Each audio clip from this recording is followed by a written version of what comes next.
that has the lion's share of regulatory authority in regards to pesticides here in Washington State. There are a lot of other state agencies that have some inkling or not inkling, some interaction with pesticides or some regulations on pesticide, but it's the Washington State Department of Agriculture that has that lion's share. So we always like to have this statement in here. So this is actually out of the law. The Federal Insecticide, Fungicide, and Rodenticide Act, also known as FIFRA, provides federal regulation for pesticide distribution, sale, and use.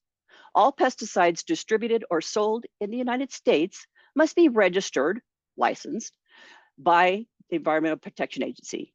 Before EPA may register a pesticide under FIFRA, the applicant must show, among other things, that using the pesticide in accordance to its specifications will not generally cause unreasonable adverse effects on the environment. So let's take a deeper look at what EPA does. And EPA, when they look at pesticides, so they're responsible for registration of pesticides. In order for a pesticide to be used and distributed in the United States, EPA looks at it. So they do what's called a risk-benefit analysis. They know there's a risk to using the pesticide. So they know there's a risk to using a pesticide against coronavirus, but they also know that there's a benefit to use that pesticide to get rid of that coronavirus. So they take that balance.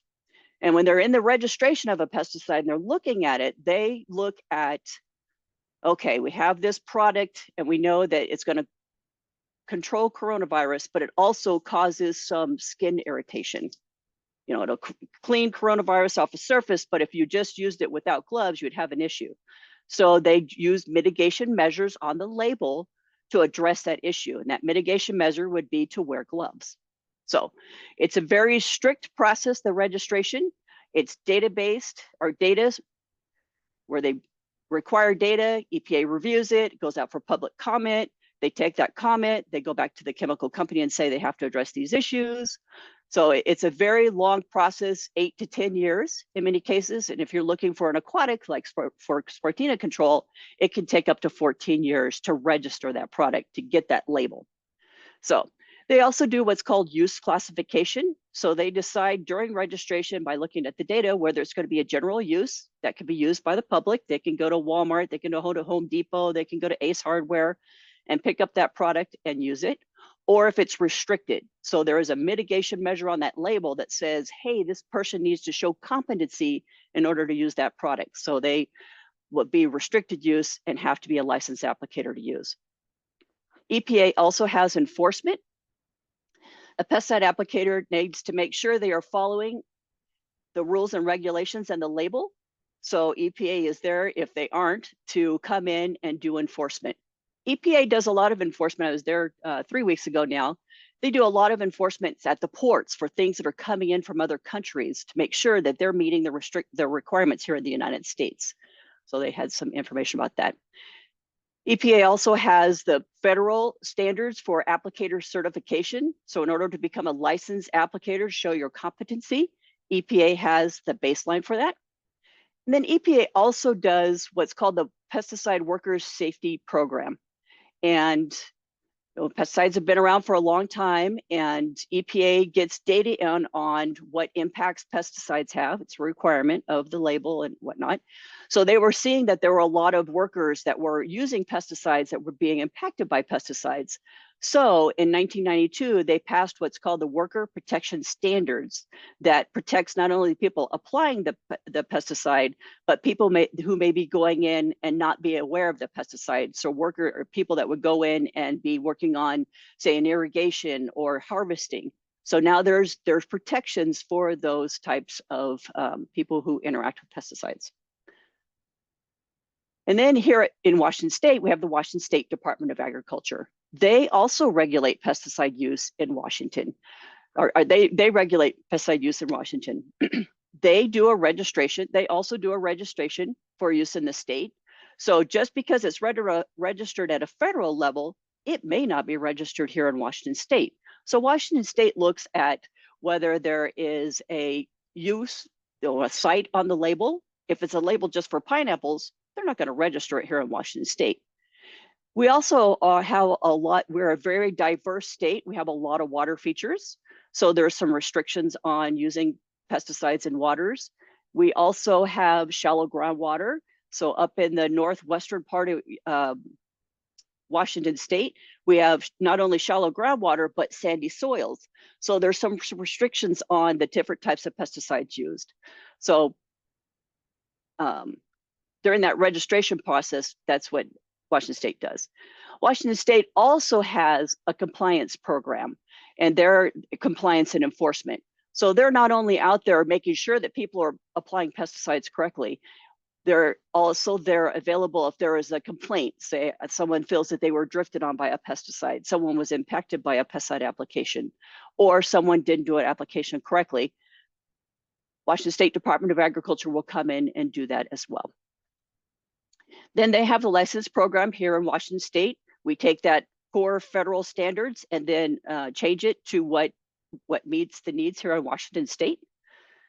And then we also do use classification here in Washington State. So something may be a general use pesticide across the United States, and I'll give you an instance, aquatics. But here in Washington State, with our rivers and our streams and our estuaries and butting up against the ocean, we put restrictions on use of aquatic pesticides, and there are restricted use, a state restricted use pesticide here in Washington State. So.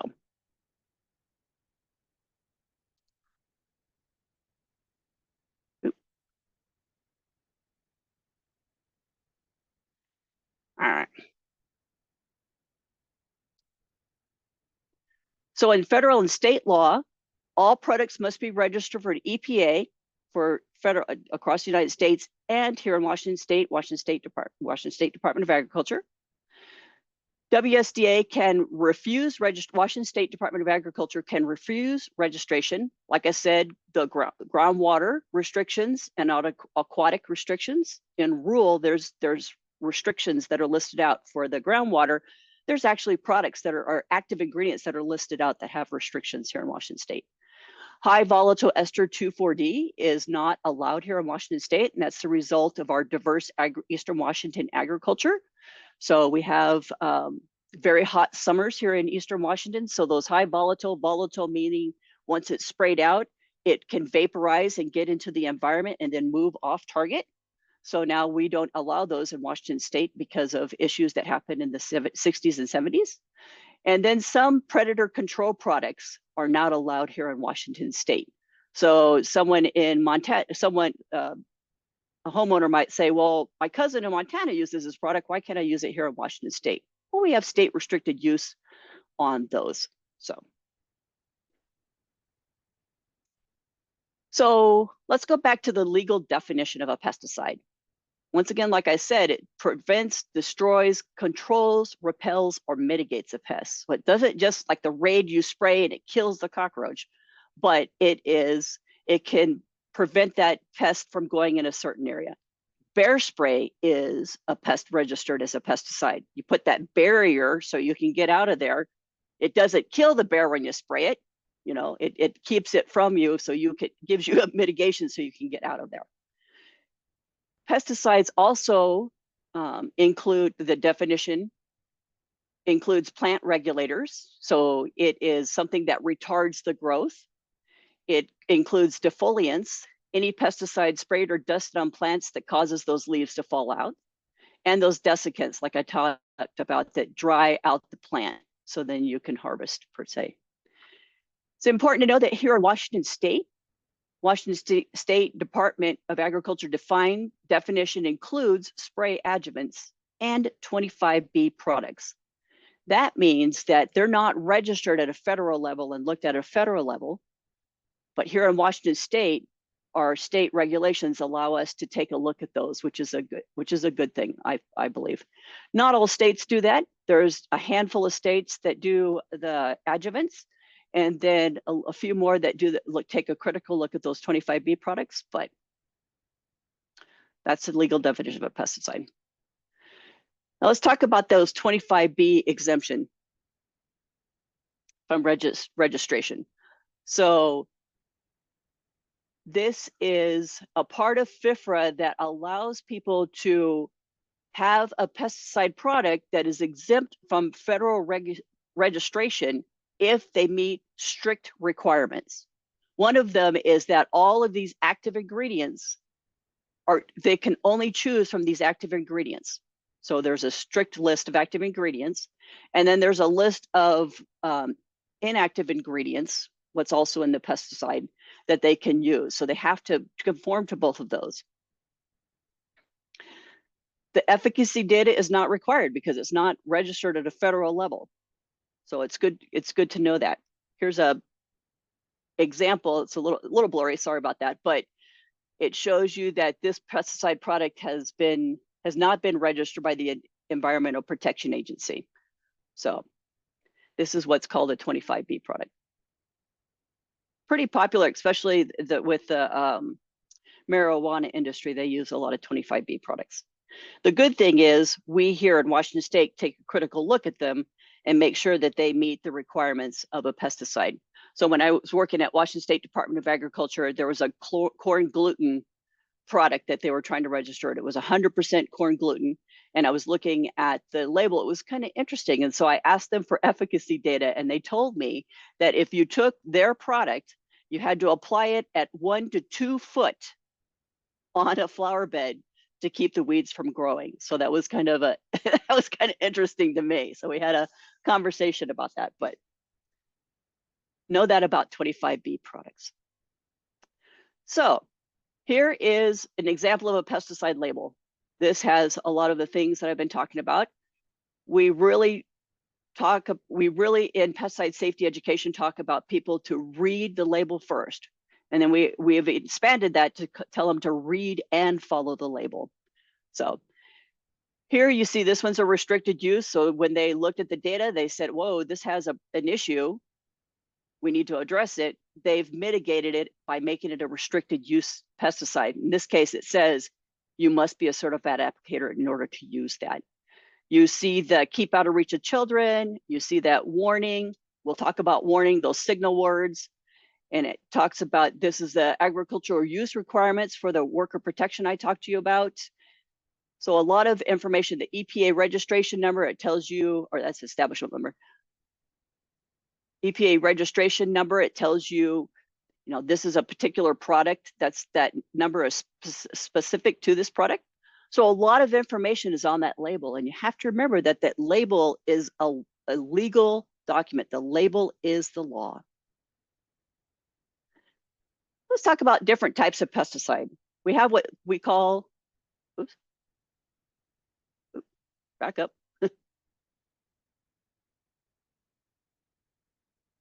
Okay, we have the big four, which we call what we call the big four. So you have the insecticides for insects, mites, spiders, ticks. You have herbicides, which would be for weeds.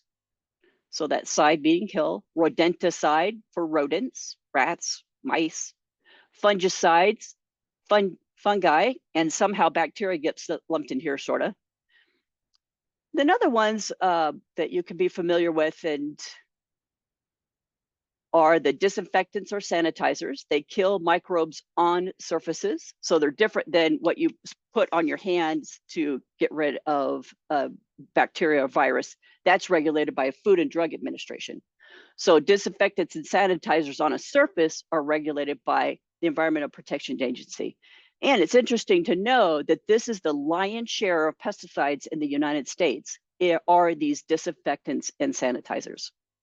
So if you think of a meat processing plant, they need something to clean those surfaces, that's a pesticide. You have your repellents, so bug sprays or bear sprays or deer repellent. There's some deer repellents in the home for home use. You have algicides for algae, molluscicides for killing slugs and snails, and attractants. So they're non-food lure to trap or bait. So think about rodent traps. So what is an active ingredient? That is the chemical in the pesticide that acts on the pest. That is what's controlling, repelling, or mitigating that pest.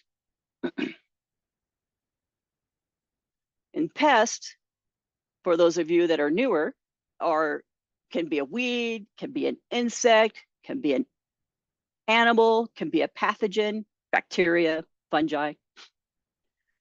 Pesticides also contain what are called inert ingredients. So there are other substances that are combined with the active ingredient to make it effective. So in some cases, especially nowadays, the active ingredient needed to control, repel, or mitigate a pest is so small that in some cases you might need a syringe to get the amount of active ingredient.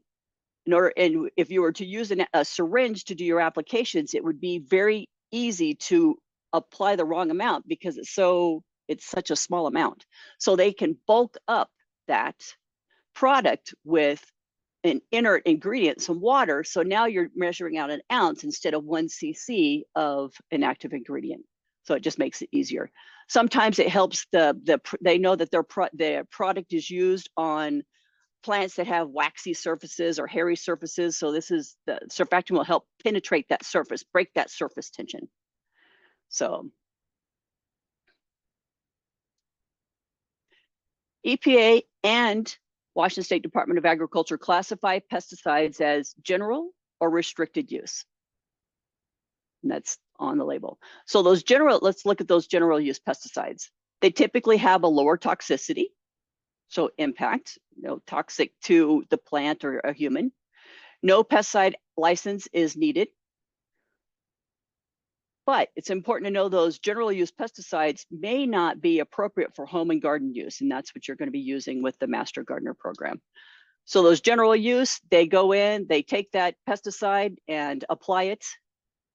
He went to Home Depot or Walmart and picked that up. He could just apply it at the end of his hose and apply that pesticide. Anyone can purchase or buy them. And then we have the restricted use, like I've shown you with that restricted use on there, that you have to be a labeled applicator for that. So when you're talking about pesticides, let's talk about pesticide risk. Risk depends on two things: exposure, how much are you being exposed to, and toxicity, how poisonous to the people and the environment. When you're talking to people about pesticides, I get calls a lot, or when I'm in an audience, they'll ask me, is this pesticide safe for use? And it's really important not to use the word safe, because safe is a very personal, it's defined personally. Each and every person defines what safe is. Some people feels it's safe to wear a seatbelt in a car. Some people feel it's not safe to wear a seatbelt in a car. Some people feel it's safe to, it's very personal, because your personal experiences help you choose what you feel is safe and what is not safe. So when you talk to people about pesticides, tell them that they don't need to, they can't, don't go down the path of talking whether it's safe or not, but tell them, empower them by talking about pesticide risk. When you want to see how you feel about a pesticide and whether you should use it or not, you should be looking at the risk of the pesticide. So we're going to look at exposure and toxicity. So toxicity, it's the chemical's ability to cause injury. So we always like to use something that someone can relate to. So we always talk about battery acid. So when I was young and went to college and took my car after my second year, and I was all excited, but I was a desert rat, and I went and lived in the cold winter area in Missouri, and my car battery died. So I had to go to Sears to get another car battery. And I was all excited, go to Sears, I pick up the car battery and I set it in my lap to take it home. And it burnt through my pants. The acid from that battery got on my pants and my leg. I still have a burn to this day from that experience. So toxicity is that it'll cause injury. Same with pesticides. There are two types of toxicity. There's a short term that happens within a 24-hour period. Someone sprays a pesticide, gets on their skin, and it causes blistering. That's a short term acute toxicity. And then there's the long term, where they're being exposed to a pesticide over and over, and it's potentially accumulating and impacting some part of their body. So exposure is that pesticide contacting your body or getting into your body. And there's 4 routes of entry, which we'll talk about: skin, mouth, lungs, and your eyes. So exposure can vary by product formulation. Some products are formulated where the exposure is a lot less. You know, dust has a high inhalation exposure issue, but your liquids doesn't have that inhalation exposure issue. How you handle the pesticide. Are you the one that's pouring that pesticide and mixing it because you have higher exposure? Are you the one spraying the pesticide over a tree so you can have that exposure where it's coming down? You have to wear the personal protective equipment. So exposure can come in many ways. So when you're talking about pesticides, we want to talk about risk and hazard. The potential for injury equals that toxicity, the capacity of a pesticide cause injury, times the exposure. You know, what are they going to be exposed to depending on what they're having, how they're applying that pesticide, how they're interacting with that pesticide.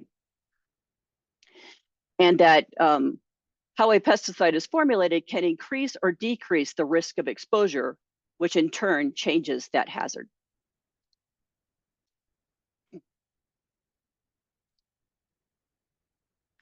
So when pesticides, higher the toxicity, greater the hazard. Battery acid, burn skin. Lower toxicity, less hazard. Formulated as a liquid, you're not have that inhalation hazard. Higher the exposure, the greater hazard. Someone spraying a tree over their head has higher exposure. Lower exposure, less of a hazard. Someone walking through a lawn and spraying the weeds in a lawn, less exposure. So even low toxicity products can be hazardous if the exposure is high enough. So the dose is what makes the poison. You may have heard that before, and it really is true with pesticides. So gasoline, high toxicity, low exposure risk. Especially now, there's a lot of gadgets on a gas. I got gas this morning, and I had to get that into the tank to secure it so those vapors aren't getting out and exposing me to pesticides. Aspirin, low toxicity. Dose says to take 1 or 2, but high exposure risk. A child were to get that and think it looked like candy and swallowed that whole thing, high exposure risk. Now we have those child resistant locks on there to keep that from happening. So how do pesticides enter the body? We talked about that. Through the skin, lungs and inhalation, mouth, oral, and eyes. Signal words are what I call wake up and pay attention. They tell you they're based on acute toxicity within a 24-hour period, how it's going to impact your human health. So caution represents low toxicity products, means the product is slightly toxic through all ways into the body. Warning indicates medium toxicity, indicates the pesticide product is toxically or moderately toxic if eaten, absorbed through the skin, inhaled, or causes mild irritation. And then we have danger, stands for the highest products, toxicity products. Danger products can cause irreversible eye damage. And then you have your danger poison, where if it's ingested even at a little bit, it could kill. But with master gardeners, we don't recommend those danger or danger poison products. How do you know that the hazards or the users of a pesticide? I'm going to say this a lot. Read the label. So recognizable ingredients. Here we have a pesticide product that has 20% vinegar, so weed killer. So the active ingredient is vinegar. What do you notice? You notice, what is the signal word? It's danger. What is the percentage of active ingredient? 20%. So your vinegar in your kitchen is 5%. Is this the same? Oh, excuse me, is this the same as household vinegar? It isn't. It's a much higher percentage.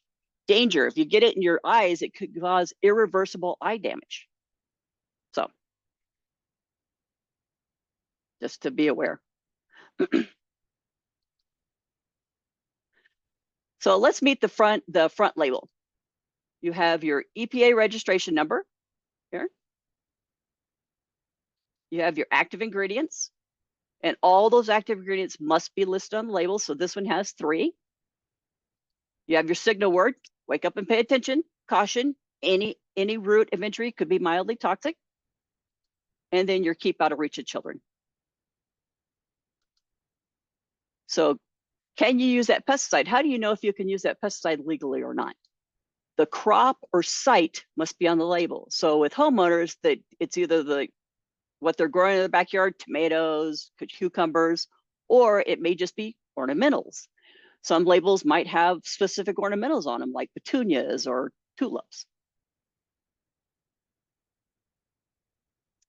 So the crop must be listed on the label. And that's because when you spray a pesticide, it gets onto that crop, gets onto that tomato, it puts a residue on there. EPA looks at the impact of that residue, and when it degrades enough that it's okay to be consumed. So that crop has to be on there. So they're looking at that residue, even with the homeowner products. The site is a situation, landscape, residential, around the home. A lot of the home and gardens are very general like that. Then you have generic types, ornamentals, houseplants, shade trees. There's different types of, well, actually, let's stop here and do are we going to do the label? Reading the label pesticide product? Yes, we are. It's all up to you when you want to do it after your presentation. If you'd like to do it now, the paperwork is in front of the trainees and you can do it now if you'd like to. I just finished talking generally about the label, or we could do it at the end, I guess. Yep, your choice. Okay, let's do it at the end. I'm on a roll, so. Okay, there's different types of pesticide. You have contact versus systemic, residual versus short-term, broad spectrum versus narrow spectrum. So let's take a look at each one of those to be familiar with them and help people navigate them. So your contact pesticide are applied directly to the foliage where the pest will contact the pesticide. So that pesticide, when sprayed, has to contact that pest in order to control it. They are non-selective. They'll kill anything will damage anything that they touch. So we like to look at a balloon. When you apply a pen to a balloon, that's direct contact, and that balloon now deflates and is no longer happy balloon. So contact, that pesticide remains on the surface when it's applied. It's non-mobile, doesn't absorb into that plant. New growth is not protected. So that leaf that you sprayed is protected, but in a couple of days, if new growth grows and you're trying to control a mildew or some kind of fungus, that new leaf is not protected because it wasn't sprayed. It doesn't have that pesticide contacted on it. When a product is sprayed, it can be broken down by sunlight, removed by wind, sand, irrigation, or rain. So apply that product, its contact must be in contact with that pest. Minute the sun starts shining, that pesticide starts breaking down. If it gets rained on, it'll wash it off. Often a preventative fungicide, very, very important to have that contact. Chewing insects, so the chewing insect would chew through that and come in contact with that pesticide. It's better for early age weeds, better for annuals as opposed to perennial weeds. Here's a use of a contact herbicide. As you can see, there's a driveway here, so there may be some site limitations here. So they may have controlled this. Who knows? This is just a picture that someone took as they drove by. But you'll see where that pesticide was sprayed and came in contact with that plant tissue that is now dead. Whereas this is very vibrant and still green because the pesticide didn't get to that part of it. Will it kill that tree? No, it won't. All right. Many pesticides can move within the plant tissues. So you have what's called translocated pesticides. They may be applied to the foliage, tree trunks, or the root system, and then they're moved. So if they're on the foliage, they're translocated through the plant into the roots, or if they're applied to the roots, they translocate through the plant to the leaves.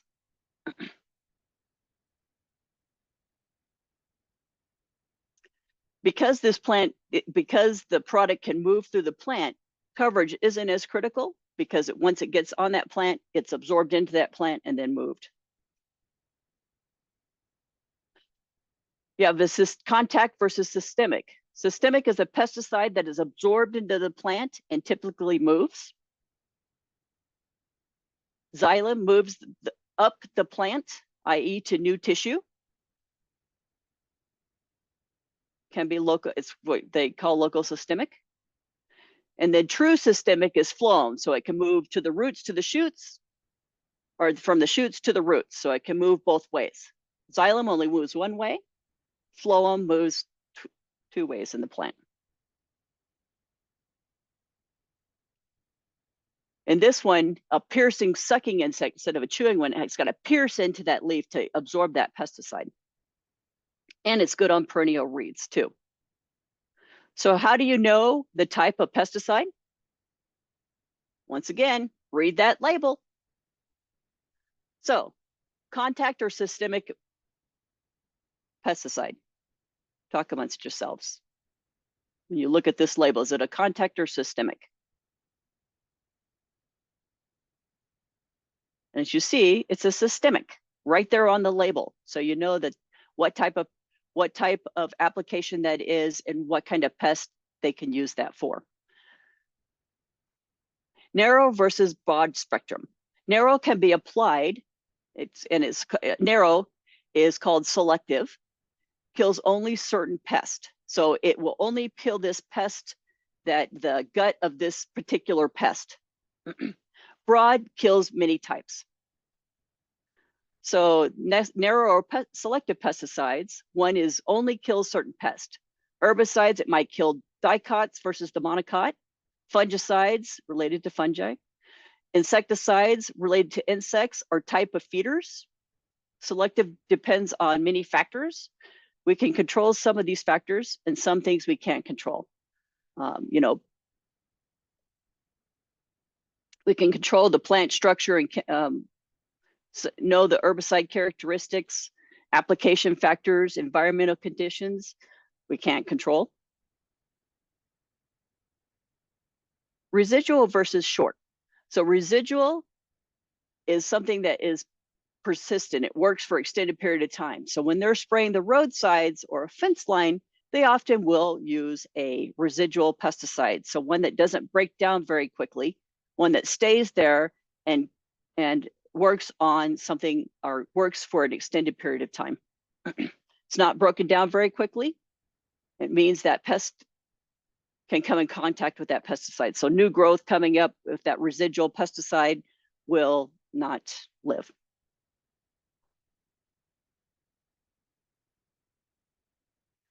So it's important to know when your pest is susceptible and when your pest is active. This is really important with pesticide. Know your pest and then know when your pest is active, because if you apply when that pest should be eating and chewing, and the pest is that now getting ready to become cocoon, it's not eating at all, it's not going to come in contact with that pesticide. So how do pesticides leave a plant? Pesticides break down through, we talked about sunlight. So as you apply that pesticide, when it comes out of that tank, sunlight comes on it, it's starting to break down that pesticide. Environmental removal, including wind and rain. You apply a dust and then the wind blows, it will blow that dust away. You apply a pesticide, liquid or non-liquid, and a rain event occurs, it could wash that pesticide off. You have microbial degradation. So in the soil, microbes use a pesticide as a food source. So I went to a tour at a potato farm, and they were talking about the rich soil and how that soil will break down the pesticides that are used on the product or on the potatoes. So is this product residual or short-term? So what are you looking on here? This one is short-term because we see here or residual because it says extended control. So it's not a one-time contact where you're killing what you have on there, but it's going to stay there and help whatever in this case, insect and disease protection. Modes of action versus chemical group. So when you look at mode of action, it's how the active ingredient impacts the pest. Is it causing it to lose all of its ability to produce chlorophyll? Is it causing an insect gut to not be able to now process something? How we classify and group pesticides is how we classify and group pesticides. So we have different modes of action with the different pesticide groups, and you to avoid resistance where a pest becomes resistant to a pesticide, you change those modes of action to keep that resistance. Then you have what's called the chemical group, and that's the actual chemical structure of the pesticide. There's multiple chemical groups within a mode of action, and often determines the characteristics of what we just covered. So if we think of mode of actions versus chemical group, Rachel Baumberger, who was in this position before, or in talking to master gardeners before, always likes to use the salt analogy. So I like to always give her credit. So the mode of action is salt makes food salty and delicious. You know, you like to put that salt on there and taste that salt and whatnot. The chemical group is the types of salt. So you have table salt you take and put on your chicken and eat, or you have Himalayan salt, lava salt, garlic salt, smoked salt. So those different chemical groups could be in that mode of action of making that food salty and delicious. So we often hear the question, I hear it often, why didn't it die? So I used Roundup, which has glyphosate, and the weed is still alive. I get this question a lot, actually. So glyphosate is the active ingredient in question. It works by stopping the plant from defending itself. So it's a slow death. The problem is that most folks spray again and again and again. I even had someone who worked here, and she came in and she was telling me this week, you know, I went out this weekend and it didn't work, so I sprayed again and again. I was like, whoa, stop. So if you look at a glyphosate label, it says weeds will begin to yellow and wilt within 3 hours with complete kill within 1 to 2 weeks. So once again, important to read and follow that label. Now I'm going to talk about formulations, and I always like to give credit where credit's due. I'm one pesticide safety educator. There's 50 here in the United States. All states have a pesticide safety educator. It's required by federal law, by FIFRA, to have pesticide safety educators in each state. So we share information all the time. Hey, that's a great idea. I want to add this to my presentation. So I give credit to Penn State, University of Nebraska, Lincoln, Virginia Tech, and Purdue for parts of this formulation talk. So formulation is a pesticide as it's purchased. So it's all mixed into one formulation. So instead of going in and saying, okay, I want to apply I want to do a weed killer today. So I've got my active ingredient, and then I need some water, and I need some adjuvant, and I need the surfactant, and I need all this stuff. And now you're carrying out 10 bottles. It comes all in one bottle. So that's as it's purchased. It contains a mixture of 1 or more active ingredients. Remember, those have to be listed on the label. And then carriers or inerts, something to bulk up. So let's look at that. So you have the most critical one is the active ingredient. It's the component of the pest that controls. You know, it's what's killing, mitigating, repelling. All of those must be listed on the label. And then once again, like I said, the inner ingredients are the ones that are the carriers or the surfactant or to break that surface tension or water to bulk it up. Something to make it safe.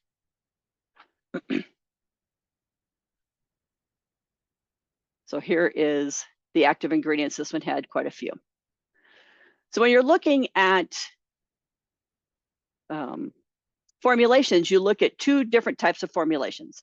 One is a solution and one is a suspension. So a solution is something dry or liquid that completely dissolves when it's put into water. We always, once mixed, no agitation is required. We always like to use the example of a cup of tea. So you put that tea bag in there, and that tea dissolves completely in the water. You can't pull those molecules back out and put them back in the tea bag for your next cup of tea. It completely dissolves in that water. So suspension is a product that does not completely dissolve. So liquids are separated into layers and you have to agitate or mix them together. So you have to make sure when you read your label, do you have to shake this bottle before you use it to get that in suspension, to get all those molecules mixed up in the formulation so they're mixed up, not clumped together or settled on the bottom. We can think of salad dressing. You buy that salad and the salad dressing and you come home and you're going to have a nice healthy salad and your family has bought pizza and you're like, salad goes in the fridge. And then a week or two later, you throw the salad away and you take out the salad dressing for your new salad and it's all layered out. You have to shake that up to get those yummy things back in suspension. And hot cocoa is another way to look at that. Mix that hot cocoa up.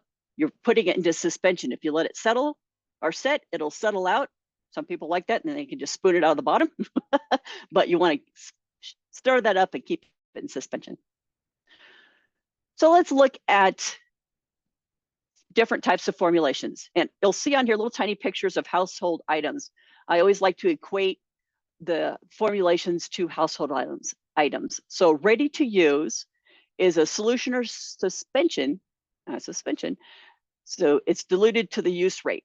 So similar to a glass cleaner. When you go to clean your glass, you don't get the component that's going to help you clean your glass and then water and mix it together, but you can pick up just a glass cleaner, spray it on the glass and wipe it off. Same thing with a pesticide. You have your baits. So that's an attractant for feeding, stimulant, and food, and a pesticide. I always like to use granola bars and toothpaste. So I wouldn't mix those two together, but that concept. So applied without mixing, something to attract the bait, to attract a roach, to attract an ant, and then the pesticide in there. They can come in baits, they can come in gels, they can come in blocks. Advantages are ready to use with no further mixing equipment or special application. The gel comes with the tube syringe, you just cut that right out there. Used only when needed and make sure to remove it when the pest isn't present. There's a lot of stewardship going across the United States talking about that. People leave those baits out there and then the pests go away, but then other things come through and eat that and can impact or kill other things. Disadvantages is the application costs are relatively high, very effective, but they're relatively high. Dead pests may cause an odor or sanitation problem. We found this out when I was young. My parents did some remodeling of their bathroom and they had to cut a hole in their closet. And we also were having a rat problem. So we were putting out rat bait and the rat had eaten the bait and got up into that hole. And then they closed the hole up and we were like, what is that smell? It was terrible. So we finally reopened that up and found the dead rat. So they can cause that nasty smell. They may be attracted to children or pets. So when we went to, when my son was young, we'd go to people's houses and they would have rat poison out. And we'd make sure that we'd close the door for that room because it looks like a block. It looks like a playing block for a kid crawling around on a floor at that level. Domestic animals and wildlife may be affected. We're seeing more and more baits going into bait boxes where what they're trying to control can get in, the only one to fit through that hole. I was just in Washington, D.C. I saw bait boxes all over the place. It was really interesting, but they're trying to keep it away from other dogs and cats and other animals that might be available. And the target pest might not be controlled because there might be something yummier available that are more attractant. So you're out in trying to control and pest in your barn and you have some dog food or some animal feed out there that's going to be a lot more yummy than that nasty bait block that's setting out. So aerosol. So this is a fine airborne particle droplets plus a propellant to push that product out. So I like to Aquanet hairspray. I don't know, people may not know what Aquanet is anymore, but some kind of hairspray. So it's ready to use. You picked up and use it. It's wasp killer. Your bug repellents are often that. This is where I became indoctrinated into pesticides and probably why I became a pesticide safety educator. But when I was in college, I had a job in a greenhouse and my greenhouse supervisor said, you're going to have problems with wasps, so be very careful. And I said, okay, hadn't really dealt with wasps at all in my life, but he said they're bad. They can sting you, it hurts, big welts. Here's this spray, use it. And I said, okay. So I worked there for a couple of weeks, no wasp or anything. And then one day I came in and there's this swarm of wasp in there, and I grabbed the can and I sprayed it. Didn't read it, didn't do anything. I sprayed it. And I did not see that it said 27 foot, spray, can spray 27 feet. And I covered all the petunias that were on the side of the greenhouse and killed them all because they were toxic. That product was toxic, had something on there that was toxic to the petunias. So I got to keep my job, but I learned very early that you need to read and follow that label. Disadvantages of the relatively high cost for an aerosol.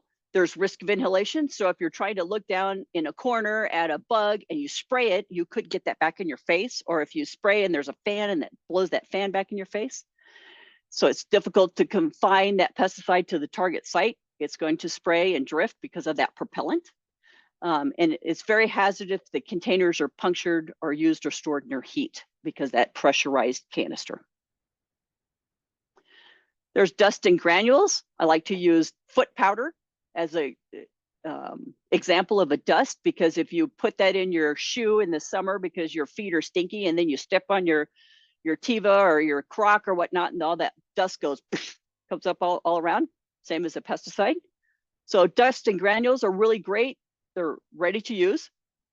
They can reach those hard to get places like crack and crevice, so they can get down in the corner and get where the roaches are. They're a fine, dry, inert carrier with the active ingredient impregnated on here. So some kind of dust, whether it be volcanic ash or talc powder, and then the active ingredient. Very little active ingredient. You need to know those with your dust and your granules. Distribution and calibration can be a problem to get it, it's like when you buy that carpet cleaner and it says, make it look like this nice little picture on your container, and you go and put it down, there's clumps here and there's a little here, so it's really hard to get that evenly distributed. Obviously a high drift potential with those dust, and dust can be irritating to the eyes, nose, and throat and skin. So all those ways that pesticides can get into your body. So you have to make sure you're wearing your proper protective equipment and applying it in a way that it's not going to get into you. So dust are fine solid particles ready to use. They're not water soluble. So that dust particle with the active ingredient adhered on it, impregnated on it. Granule is bigger, so it's clumped together into a granule size. I like to use cat litter or grape nuts. I love grape nuts when I was a kid. So a granule with that active ingredient impregnated on it. It's interesting, the size of the granules. So the bigger granules they'll use on golf courses. So that golf course granule is bigger, but it lasts longer and it covers a larger area. Whereas your ones in your home and garden are very fine, as you see this person here with this spreader for the granules, or fine to get that weed and feed potentially on their garden. So when you think about formulations, Rachel always liked to say, think about cake. So you have the store-bought cake, it's ready to use, like you're ready to use dust and baits. You get that and you want to go to a party, you buy that cake at the already made cake, you just take the lid off and you're ready to go. You have your box cake. So some of you are a little more adventuresome. You want to add some egg. You want to do some mixing of that formulation. So your granules, your pellets, the ready to use attached to a hose. There's a little more, that you have to do with that. And then there's your made from scratch, where you're going in and you're taking all those components and mixing those in, more like your commercial products, mixing and measuring. So that's a good analogy. These products can have different entered ingredients, which makes them ideal for home and garden, a desirable product. So when you look at a pesticide label, there's a brand. Do we need to take a break, or are we good? Just keep going. Oh, I should keep going. We're almost done. So there's Wendy, brand name. Yes. Wendy, sorry to interrupt. There was about 15 minutes left, and there was still the activity for the trainees to do, you to review, and then there's some chat questions also. So okay. Let me see what I have. Let's do the chat questions. I don't have my chat up. Let me see. Sorry about that.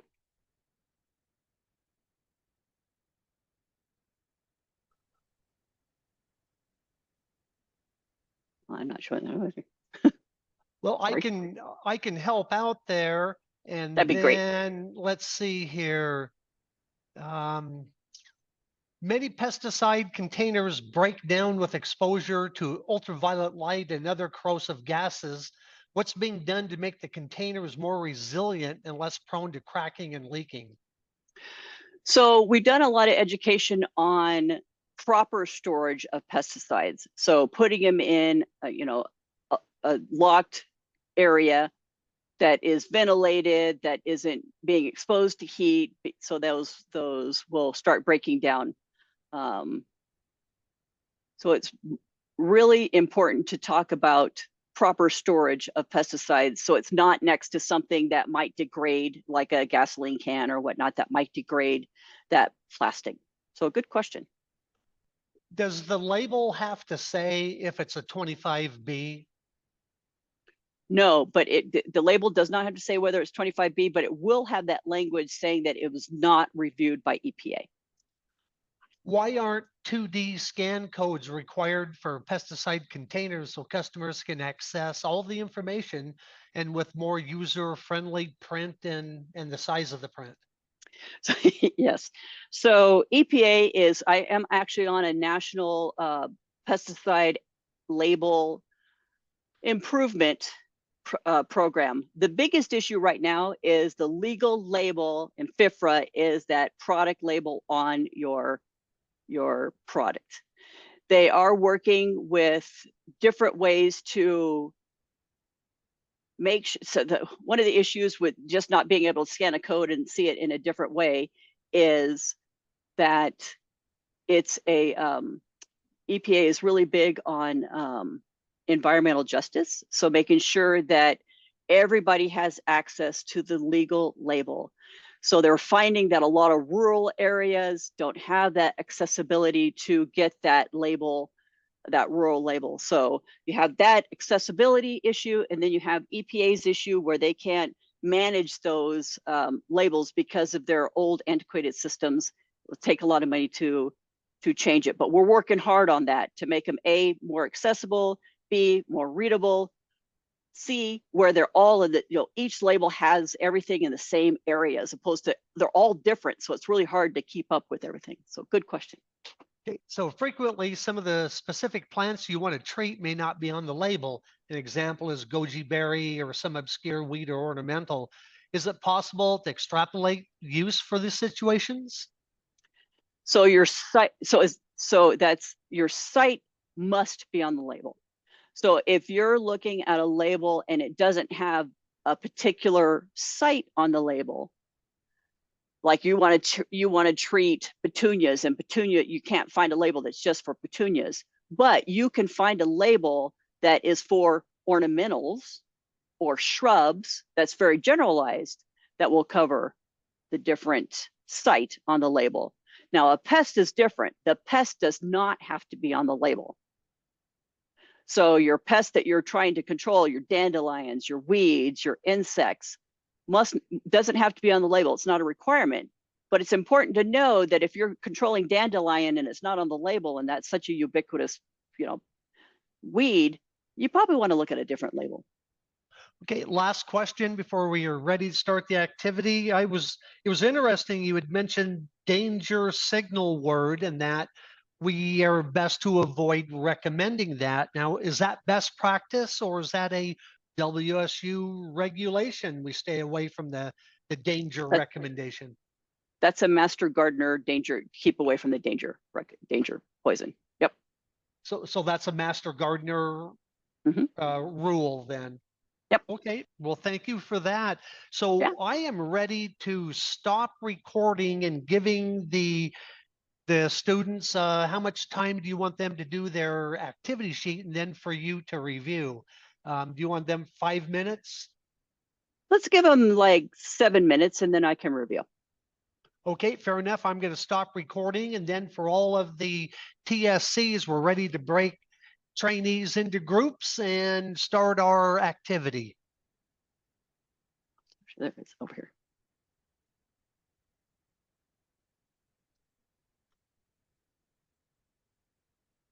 Go ahead, see if you. Right, Wendy, Yes. the first question that I asked you regarding the storage of containers, UV would be direct selling, but the ozone and other gases can be attacking the containers even in proper storage. And a lot of the plastics, I believe, are been trying to environmentally preferable. So I think a lot of plastics have changed ingredients, but make them more recyclable or easier to reuse or something. But the fact is, a lot of bottles are not lasting long, even in proper storage. And so when you touch them, they actually crumble in a plastic shard, even though the ingredients may still be inside. What is being done to ensure that the bottles for pesticides are more resilient rather than maybe other plastic bottles might not be as critical? In other words, I had a bottle and I had proper storage. I picked it up and it was Roundup, and the bottle was broke up into little pieces of plastic. With half the bottle was still half full. This is the first time that I've heard something like this. So I thank you for sharing this, because I will take this to my national group, because we address issues like this. That it had broken down like that, because If I may add, because part of my past profession was in plastics and anti-corrosive plastic engineering. And there's a lot of cases where the ozone and nitrous oxides and other things in storage facilities is increased because of propane forklifts or electric motors. They generate a lot of these corrosive gases in the atmosphere and cause accelerated corrosion on containers, even if it's supposedly a great storage environment. In fact, studies have shown that the closer to the aisle where forklifts are, the more degradation to plastics dramatically is increased. So in warehouses, you can actually find out things are breaking down faster where the forklifts are, or industrial equipment that are creating ozone and nitrous oxides. And it creates an extremely accelerated corrosive environment for plastics. that is so fascinating. Thank you for sharing that. We may need to put you two together later so that Yeah. we can get into finishing this and then doing our break, but he does have some great points. And I think it would be great for you guys to be able to talk directly. Sure. I'll just put my contact in the chat. Thank you. Wendy, Thank you, everybody. Thank you for your great work as master gardeners. You guys are amazing. Thank you for your presentation and your time. You really made a difference. And for right now, for everybody, we have break time until 10:45, and then we have Integrated Pest Management by Alice Slusher. So I'm going to stop the recording and we will reconvene in a few minutes with this. Okay, so if we can get everybody back together, so training site coordinators, you should have paperwork out in front of the trainees for the IPM worksheet. And I printed out a little cheat sheet that has the cultural, biological, mechanical, and chemical explanations that are on there for everybody to take a look at.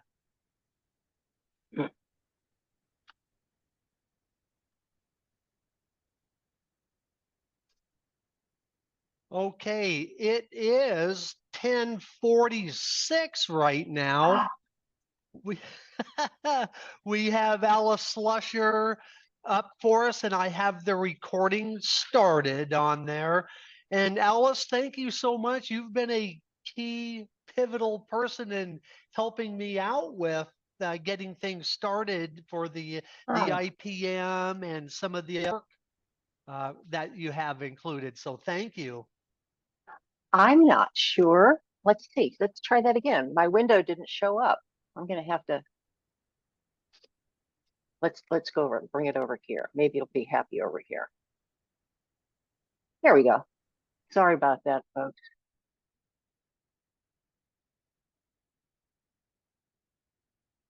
Are we up? Yes, we are up. Yep, I see your front page right there and your picture. And if we looks like we've got everybody together here, so the show is on. You're up to bat. All righty, everybody. I am going to, no, I'm not. I'm going to have to move my camera. I'm going to move my camera over here so that I'll be looking at the screen. So my name is Alice Slusher. A little bit about myself. I'm the volunteer program assistant in Cowlitz County, and I'm also the director of our plant and insect clinic. Way back when, I took some master gardener training at the Ohio State University, and then we moved out here, and I had to do it all over again because you don't grow things here like you do back there.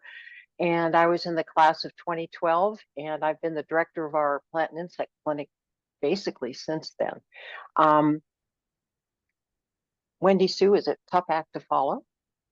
So let's move on. Let's see if it's gonna, here we go. So just a review of our mission as master gardeners. I have always struggled with this. I believe that we are teachers in the community. We are instructors, and we're trying to give them research-based information for good environmental stewardship. However, I recently went to a seminar with some friends of mine, and they kept drilling down. Yeah, but why? But why? Why are you doing this? Why are you educating? And what it comes down to is food insecurity. We are giving information to folks so that we will have healthy people who have access to food, preferably grown by themselves, and a healthy planet. So keep that in mind. You know, it's not just about the education, it's why we're giving it. And you know about the priorities WSU has set out for the Master Gardener program. And this one fits in the clean water because we're promoting integrated pest management to minimize pollution runoff.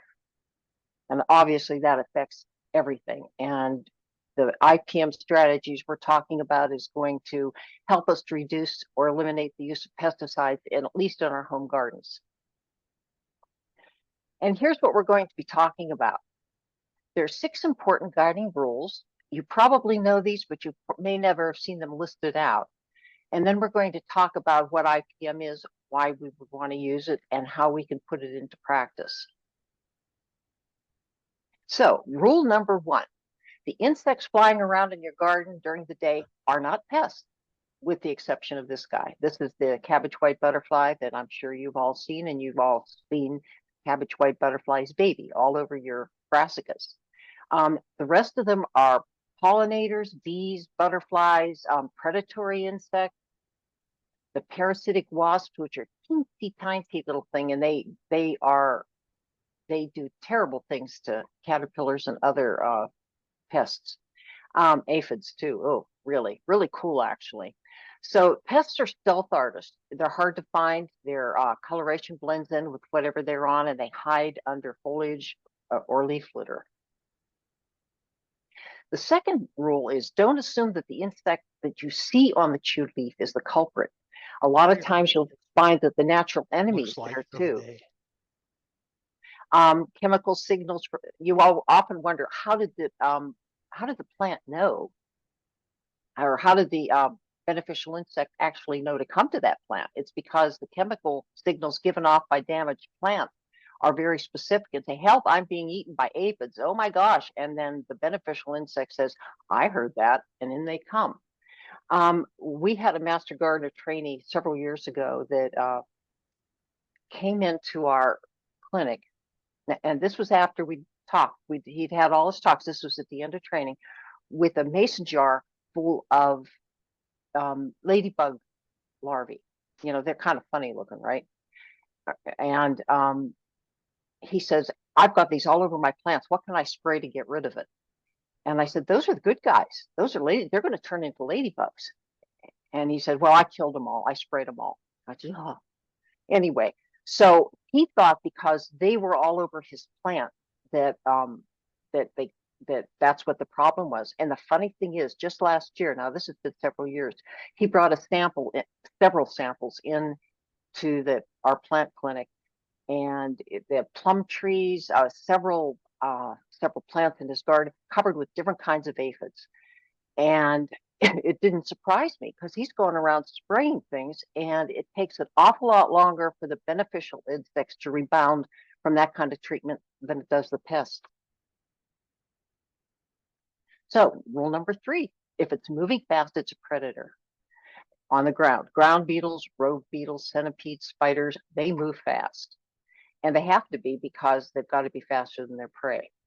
And most of these predators you won't see during the day, maybe the ground beetles, but most of them you don't see because the pests that they're after are often nocturnal as well.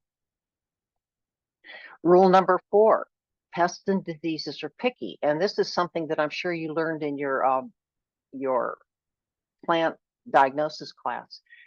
Most pests, most diseases are very picky about what they will attack. Only specific host plants or closely related plants for the most part. There are a lot of, more generalists, but look at apple scab and pear scab. They aren't the same disease. They're very closely related, but they're not the same disease. Apple scab goes on apples, pear scab attacks pears. Powdery mildews, most of them are all different.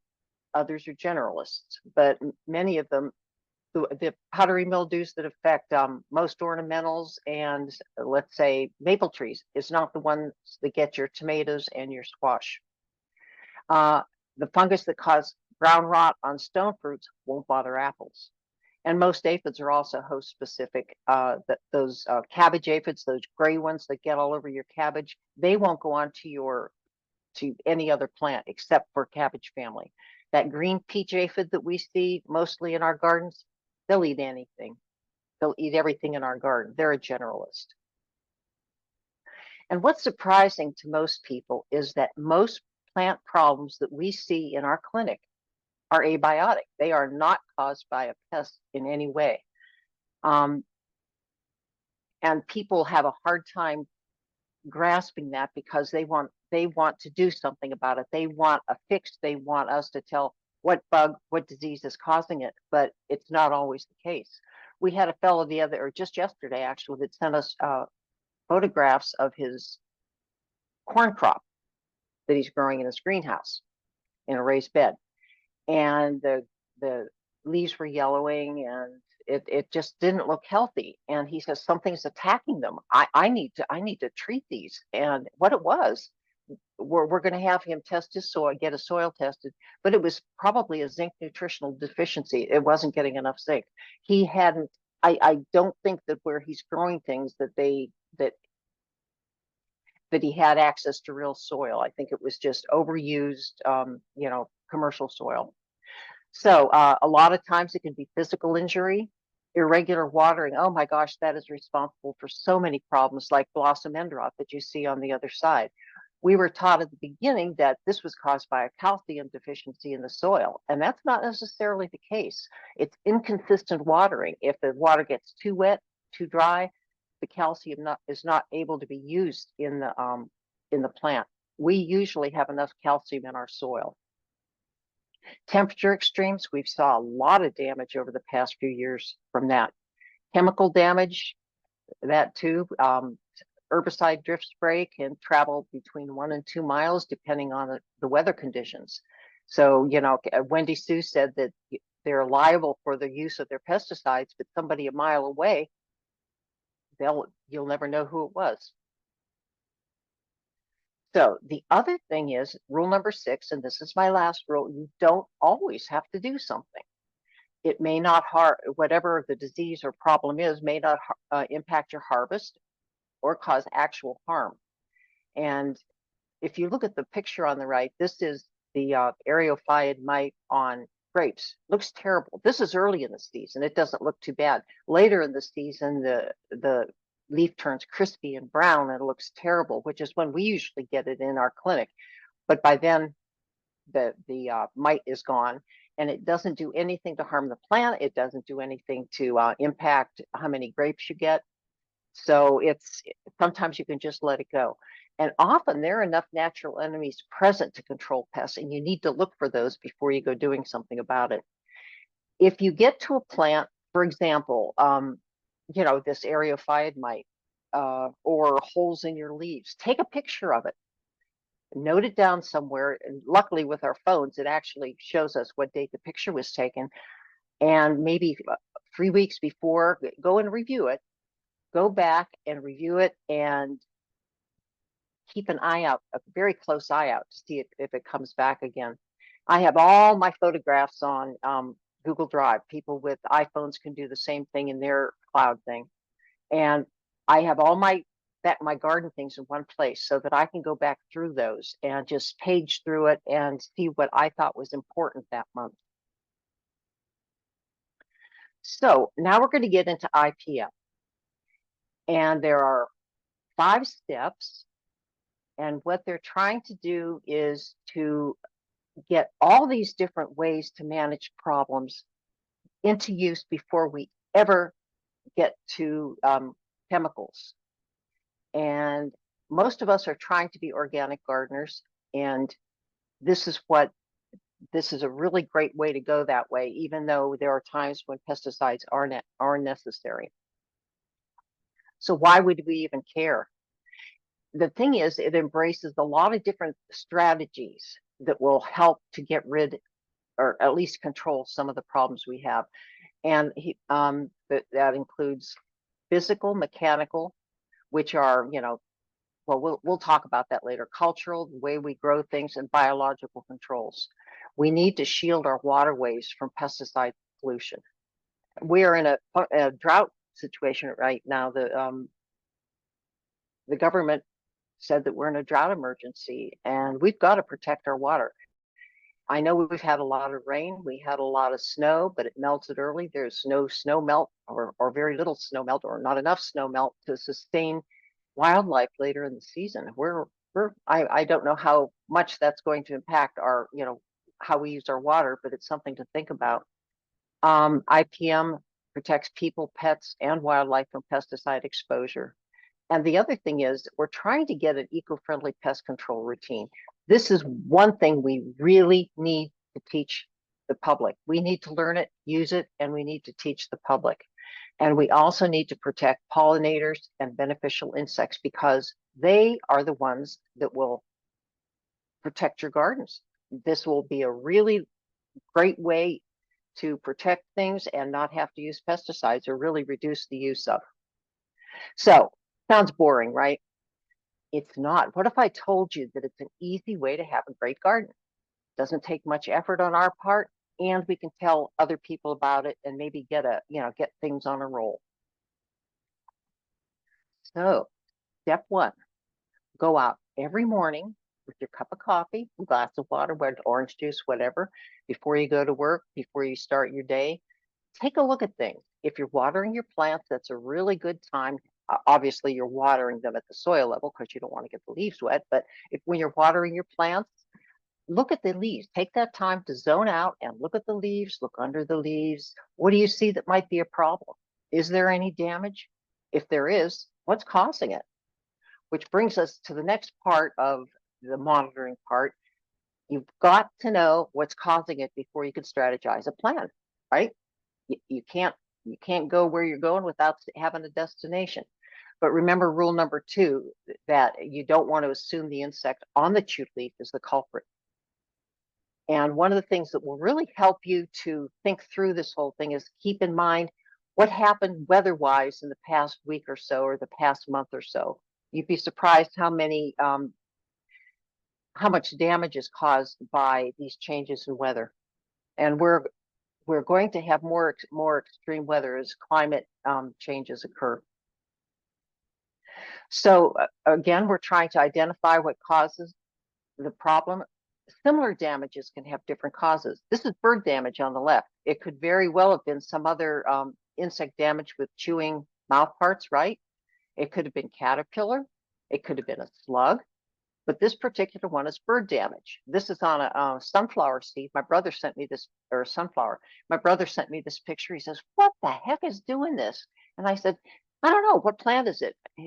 He said, "Sunflower." I said, "Do the birds sit on that and wait to their turn to get to the seeds?" He says, "Yeah, why?" I said, "They're probably bored and they're just going to have salad before their meal." So, and that's what it was. He saw them doing that later. So sometimes the brown and yellow spots could be thrips damage, fungal damage, bacteria damage. It could also be a sun scald. You can have damage left over from hail. Wilting plants can be root insects, root disease. High temperatures, of course, will do that. Drought will obviously do that. And voles getting down there and chomping on the roots will also do that. So once we identify it, you have to learn about its biology, its life cycle, and its behavior. If you don't know about those, oh, I spelled behavior wrong. I must be British somewhere in my past. Biology, life cycle, and the behavior of the insect, what they do. You also need to know their natural enemies, and you need to be able to recognize the natural enemies. And then we can start in on the prevention and control methods, but we can't do that until we know the insect and how it works. And if you don't know how to do it, how to identify it, take it into your plant clinic. I use iNaturalist a lot. In the resources, I have a book. Let me grab the book.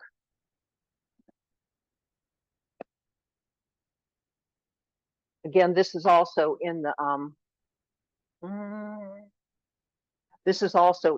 resources. It's a great book, the best I've seen.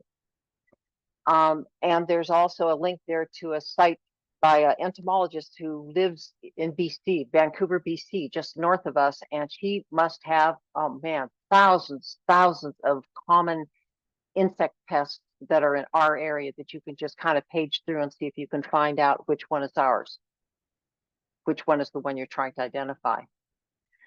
So step 2 is determine your action threshold. Remember rule number 6, you don't always have to do something. And one thing to keep in mind, if you don't have any pests, like a few aphids, you're not going to be attracting any of the beneficial insects. Another thing to consider is it's going to hurt your wallet. If you're trying to grow a crop for sale and you've got damage there, your decision to implement measures will be, much greater than if you don't like the looks of it in your landscape, or if you're just growing it for home use. The picture on the left is a rhododendron that has sunburn. You're probably not going to do anything with that. It's not hurting anything. And if you might want to pluck off those leaves, but they still have green on and they're photosynthesizing. So I'd leave them go, till later until more of the new leaves are out and photosynthesizing. And then if it offends you, you can cut those off. So now we're working on our action plan. Step 3 is prevention, which is really fun because you can get really creative. And step number 4, it's a multi-pronged approach. The biological, which is the beneficial insects for the most part, cultural control, how we grow things, mechanical and physical controls, and chemical controls. So the first step is don't bring anything home. OSU has a warning out to all their master gardeners saying, don't bring home anything from anybody's garden. Don't sell anything in your plant sale that it comes from anybody's garden, because you may be passing on Japanese beetle larvae that's in the soil. That's something really important to consider. Always check your plants out at the nursery. Make sure that they don't have any insects, especially house plants, because they get white flies, soft brown scale, mealybugs, and spider mites. And I have brought home all of those accidentally. So make sure you quarantine, but you shouldn't be bringing home anyway if you see them on there. But serious diseases, vegetable diseases, can be spread on root stocks, such as clubroot and root white rot on garlic, and several different potato diseases that are very, very hard to control. Don't stop at the side of the road and pick up some garlic bulbs somebody threw out there. Not a good idea. So prevention is key. Number 5, most problems are abiotic. The one on the left, the picture on the left, the azalea, that is not abiotic. That is azalea lace bug damage. They're piercing, sucking mouth parts, and they just suck the green right out of those leaves. The thing is, if you plant the right plant in the right place, if you choose plants that are suited to their location and take into consideration the water, the sunlight, the hardiness zone, they're going to grow well if you take care of them. You've got to water them properly, just keep a close eye on them. If they're in good condition, they really can resist diseases and recover quickly from a pest attack. They've done research on azalea lacebug, and they said that azaleas that are grown in the shade or mostly in the shade are much more resistant to azalea lacebug than those that are out in the sunshine. That's one of those things that, you know, I hear from people, master gardeners say, well, that's not true, not in my yard. Well, the research has borne out that most of the time, this is the way it goes. So keep things like that in mind. If azaleas are supposed, if your azalea on the plant tag says grow in shade or part shade, do it. You put it in the sun, it's going to be stressed. Plant disease resistant varieties. There's a lot of different lists out there, and our WSU Oregon's PNW handbooks actually has cultivar susceptibility lists, and they'll tell you what is good. If you plant something had verticillium wilt, let's see, a maple tree had verticillium wilt and you took it out, what do you replant it with? There's an awful lot of plants out there that are susceptible to verticillium wilt, but there's also a list of plants that are resistant to it. So make sure that you have this resource and keep it handy in the plant clinic, or if you're trying to help people with this. And now, there. Okay, ground level watering. I think we've talked about this before. You have to water plants at the base, because if you have wet leaves, that's just an invitation to an awful lot of fungi, except for actually for powdery mildew. Powdery mildew has to have dry leaves to form. Because if you think about it, powdery mildew comes late in the season, right? It's dry and hot, and that's ideal conditions for powdery mildew. Another one is to remove all dead plant material. When you do your research on in Port Sense that we'll be doing later, you'll find out that that's one of the things they say all the time: move plant debris. Test your soil, make sure that the nutrients are right, and you'll get exact results and recommendations if you get a good soil test. And we usually recommend simply soiltesting.com because it's free. Well, it's not free. It's very inexpensive. It's comparable to the price you would pay for one of those rapid test kits, which really aren't very accurate. And they give you recommendations. They will give you a cookbook recommendation of 6 cups per square yard, and that's what you do, and you'll have your soil where you want it to be. Mulch. Maintain regular care. Take care of your plants and they will take care of you. Mulch is a wonderful thing to keep down weeds, to keep in moisture for the soil, and to prevent a barrier from soil-borne fungi. You'll have a layer there. The big important thing in my garden is the use of natural enemies, predators, parasites, pathogens, to control pests and their damage. This is a little lacewing larva crawling around on a raspberry. This came from my garden. I'm not sure what she was after, but she is a voracious little eater of aphids. I think I have a little video on the next slide. And how's that coming through? Can you actually see movement there? I hope so, because right now that Yes, we can. Okay, good. The lacewing larvae is sucking the juice right out of the aphid. You can actually see it deflating as we watch. So anyhow, if you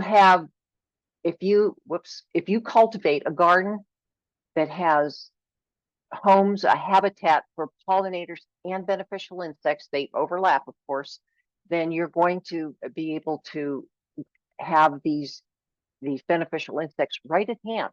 This is my garden. This is last year. No, I'm sorry. I took that this year.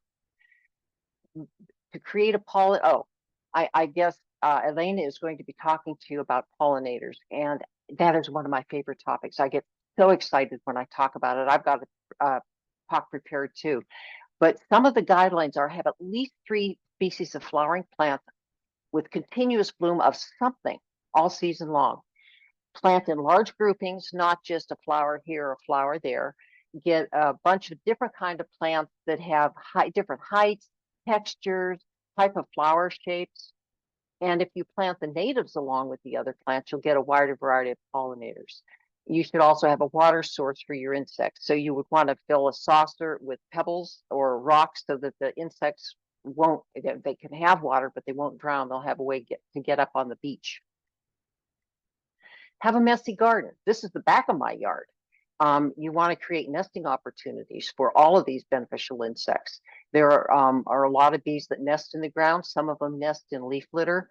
When I cut my flowers back in the fall, I always leave 8 to 10 to 18 inches, something like that, of perennial plants that have hollow or pithy stems, because a lot of these guys make their homes in that. That's where they make nests. Mason bees need the mud for their nests too.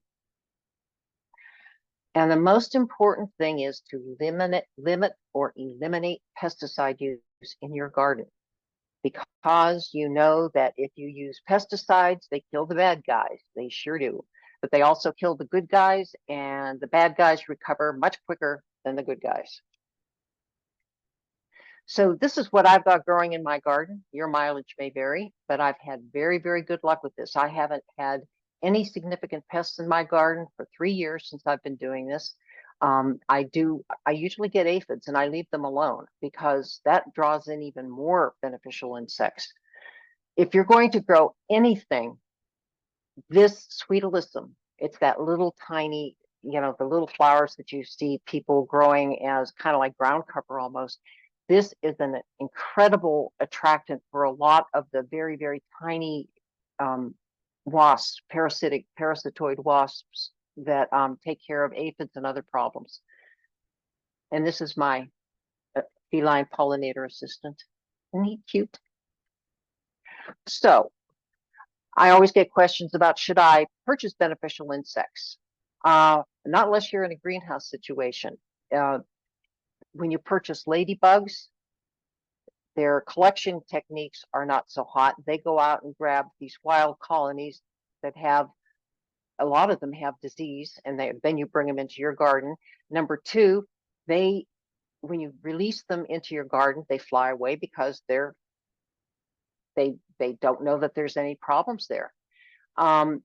The other thing is very, very few of the insects stay, even after they've eaten whatever problem it is, because you don't have enough problems and enough insect pests in your garden to sustain their their presence, and they will leave. And the shipping stress will also hurt some of them. A friend of mine has a greenhouse, and she ordered green lacewing larvae, and it was during a really cold spell. And she got them. She hung them in her greenhouse. They come in little cards, and not one of them was alive. So you're best off having flowers in your garden, or if you're in a greenhouse situation, you can try that. You try everything else first. Another thing you can do in a greenhouse is to plant. And I'm getting a greenhouse, a larger greenhouse in the fall, and I'm going to plant little pots of sweet alyssum throughout the greenhouse. So mechanical and physical controls. They kill a pest directly, block pests, or make the environment unsuitable for it.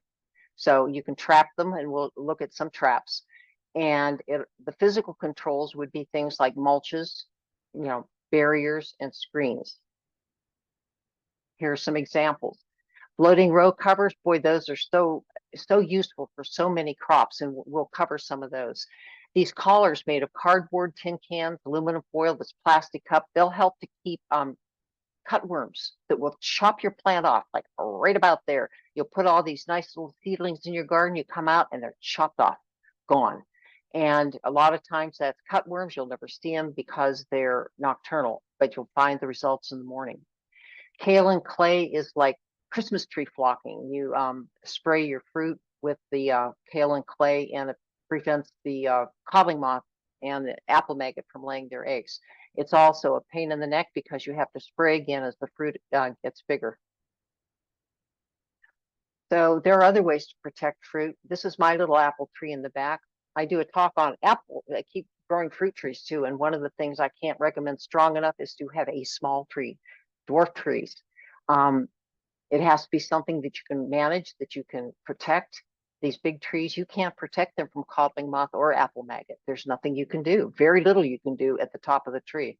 So I covered this in late May, and I can leave it on until like October, when my apples are just about ready to be picked. Last year, my husband had, for the first time, he had pears on his tree, and the birds loved pears in my neighbor's yard, so we decided we would bag them. These kept the birds away, it kept the deer away. The only thing it didn't keep out was the doggone earwigs. But there's things you can do for those too. So raw row cover or netting cover early in the season will help to protect your carrots from carrot rust fly. So you would sow the seeds and immediately cover them and hold the edges down. You want to cover it snugly. Same thing for brassica crops. As soon as you've transplanted, you can cover them and protect them from that imported cabbage worm, the cabbage butterfly, and the loopers, which is a nighttime moth that lays its eggs. However, if you had the problem the same last year, loopers or cabbage worm, and you planted those brassicas in the same place, those insects pupate in the soil, and if you cover them, you're doing them a favor. They don't have to travel far. They've got their crop ready for them. So if you had that problem last year, do not use row covers there. Keep your eye out and get out there and kill them before they ruin your plant. Onion maggot, if you cover the seeds or transplants right away, you'll also help to protect them. Earwigs. This is how you can control earwigs. This is earwig damage on one of my apples. Oh, actually, it's my husband's apple. We didn't cover his trees. If you put up rolled up corrugated cardboard or even newspaper rolled up, you can catch earwigs at night. They come out at night. And that's only if they're bothering your plants. Last year was a really bad year. Most years it's not, because they are actually beneficial insects most of the time. But they can get in fruit. They can bother your flower petals. If they're flower petals they're bothering, is it really necessary to even act? Probably not. But if it's fruit, that may be a different story. Cabbage maggot, that's a bad one. Something you can do for that is to create a barrier. What this cabbage maggot is, a fly that lays its eggs right on the soil, right around the base of the plant. And then the eggs, when the eggs hatch, the maggots go down and get into the roots. What you can do is, as soon as you transplant it, create a collar right around there. It can be, plastic. It could be anything. It can be, I know somebody who used some of the chicken bag, that kind of plasticky chicken bag stuff, and use that. It's impervious to water. It's still going to get enough, moisture in the soil, but it will prevent the fly from laying its eggs there. And then you can cover it with netting to prevent the other things that bother brassicas. Traps that we use for fruit trees and for spotted wing Drosophila. Basically, they're not there to control the pest. They're there to tell you that, yeah, you got it. And then there's a threshold. Usually there's a threshold that if you catch more than X amount in X amount of days, you don't have to worry about it, or you do have to worry about it. It's funny that aluminum foil and other reflective mulches, they actually repel aphids. If you use a reflective mulch underneath your aphid vulnerable plant, that will help to repel them. They've done university studies on that. Slug traps, everybody knows about that. You can use beer, or you can use flour, water, yeast, and maybe a little bit of sugar. Copper tape around your plants is useful. It's expensive, but you can get some fairly inexpensive copper tape on Amazon. A friend of mine does that. So another thing you can do is prune off the affected branch if it's possible. We found some plum trees in a bank parking lot. Unfortunately, it's every other tree. Big, beautiful trees in the spring, covered with black knot.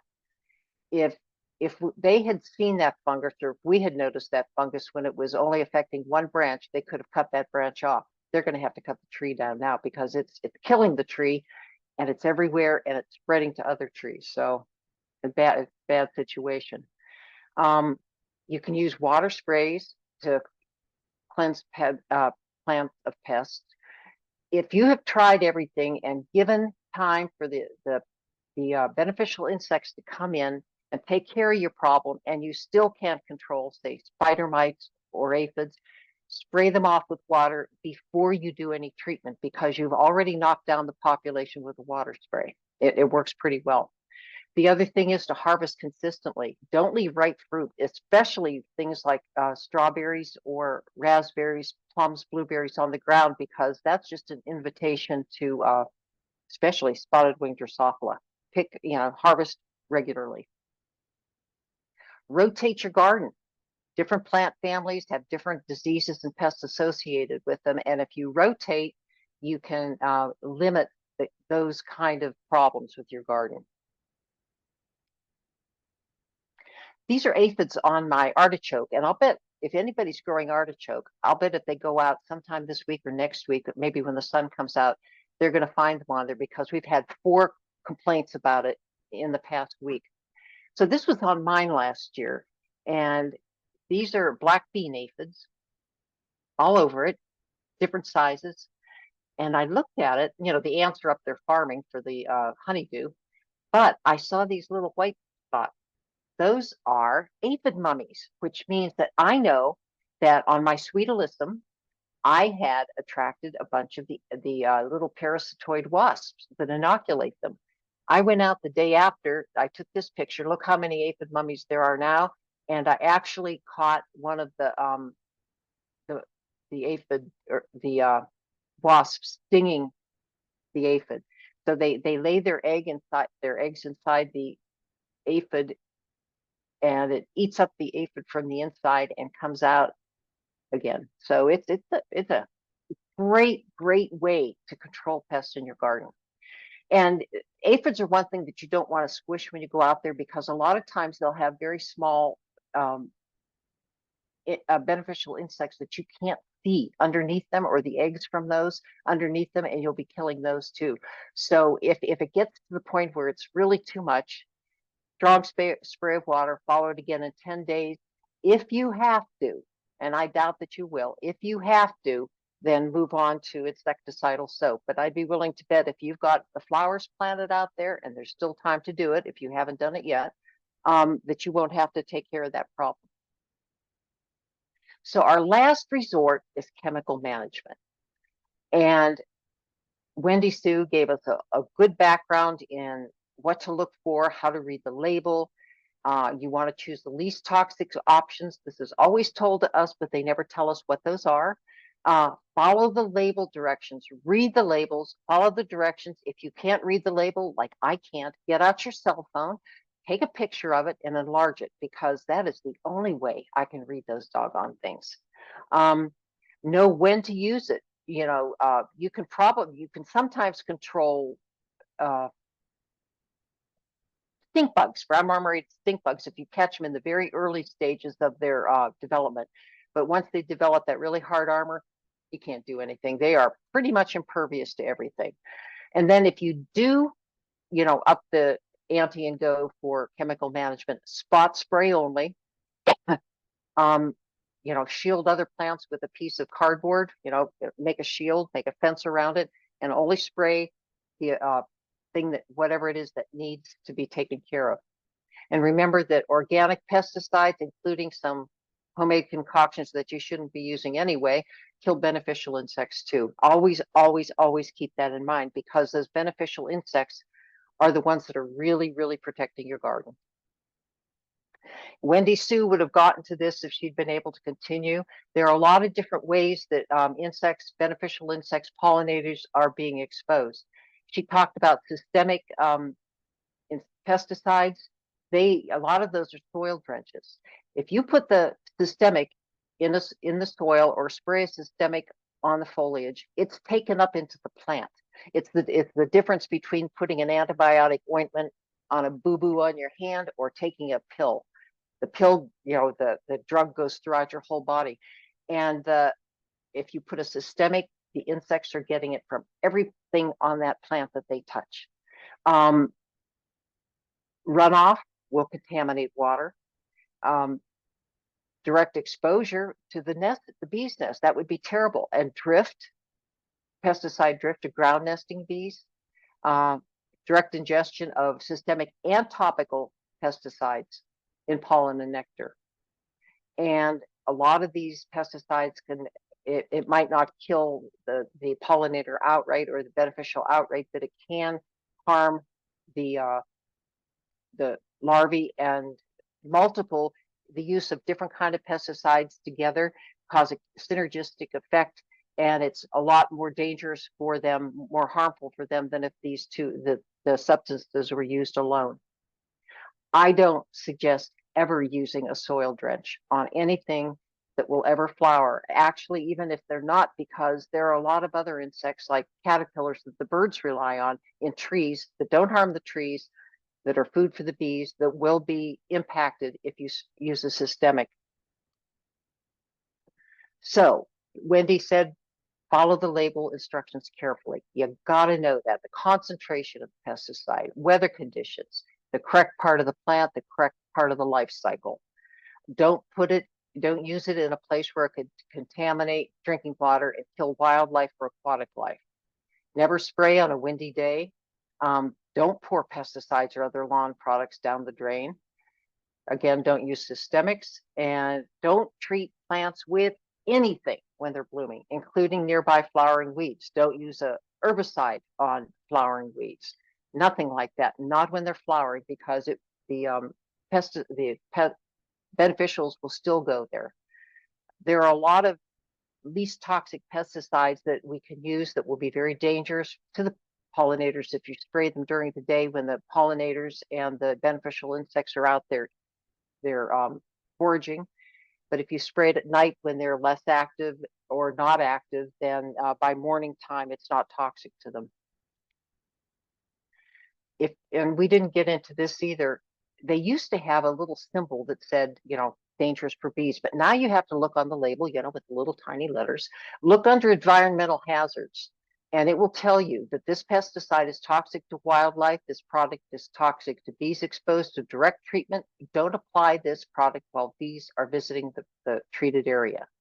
So make sure that you understand that. Wendy Sue also talked about residual toxicity. Most of the least toxic chemicals that we use don't last long, and that's good for beneficial insects. But commercial farmers don't use those because they don't want to use whatever pesticide they're using on a regular basis. They want to do it once and done if they can. So the studies have shown the pesticides that have a residual toxicity at 8 hours or more cause the most bee poisoning incidents, and that puts them on the list of don't use for us. We shouldn't be. Again, Wendy did get into this. One thing to be careful of, look how pretty that is. That looks safer, huh? And this looks really dangerous. They both have the same active ingredient. Don't be fooled. Look at the active ingredients. Again, look at the active ingredients. Don't use 3 products in one because one of them, imidacloprid, is a soil drench or a systemic. It gets into the leaves of the rose, and every part of that rose is toxic. This was in the arsenal in our demonstration garden, and we no longer have it there. Okay.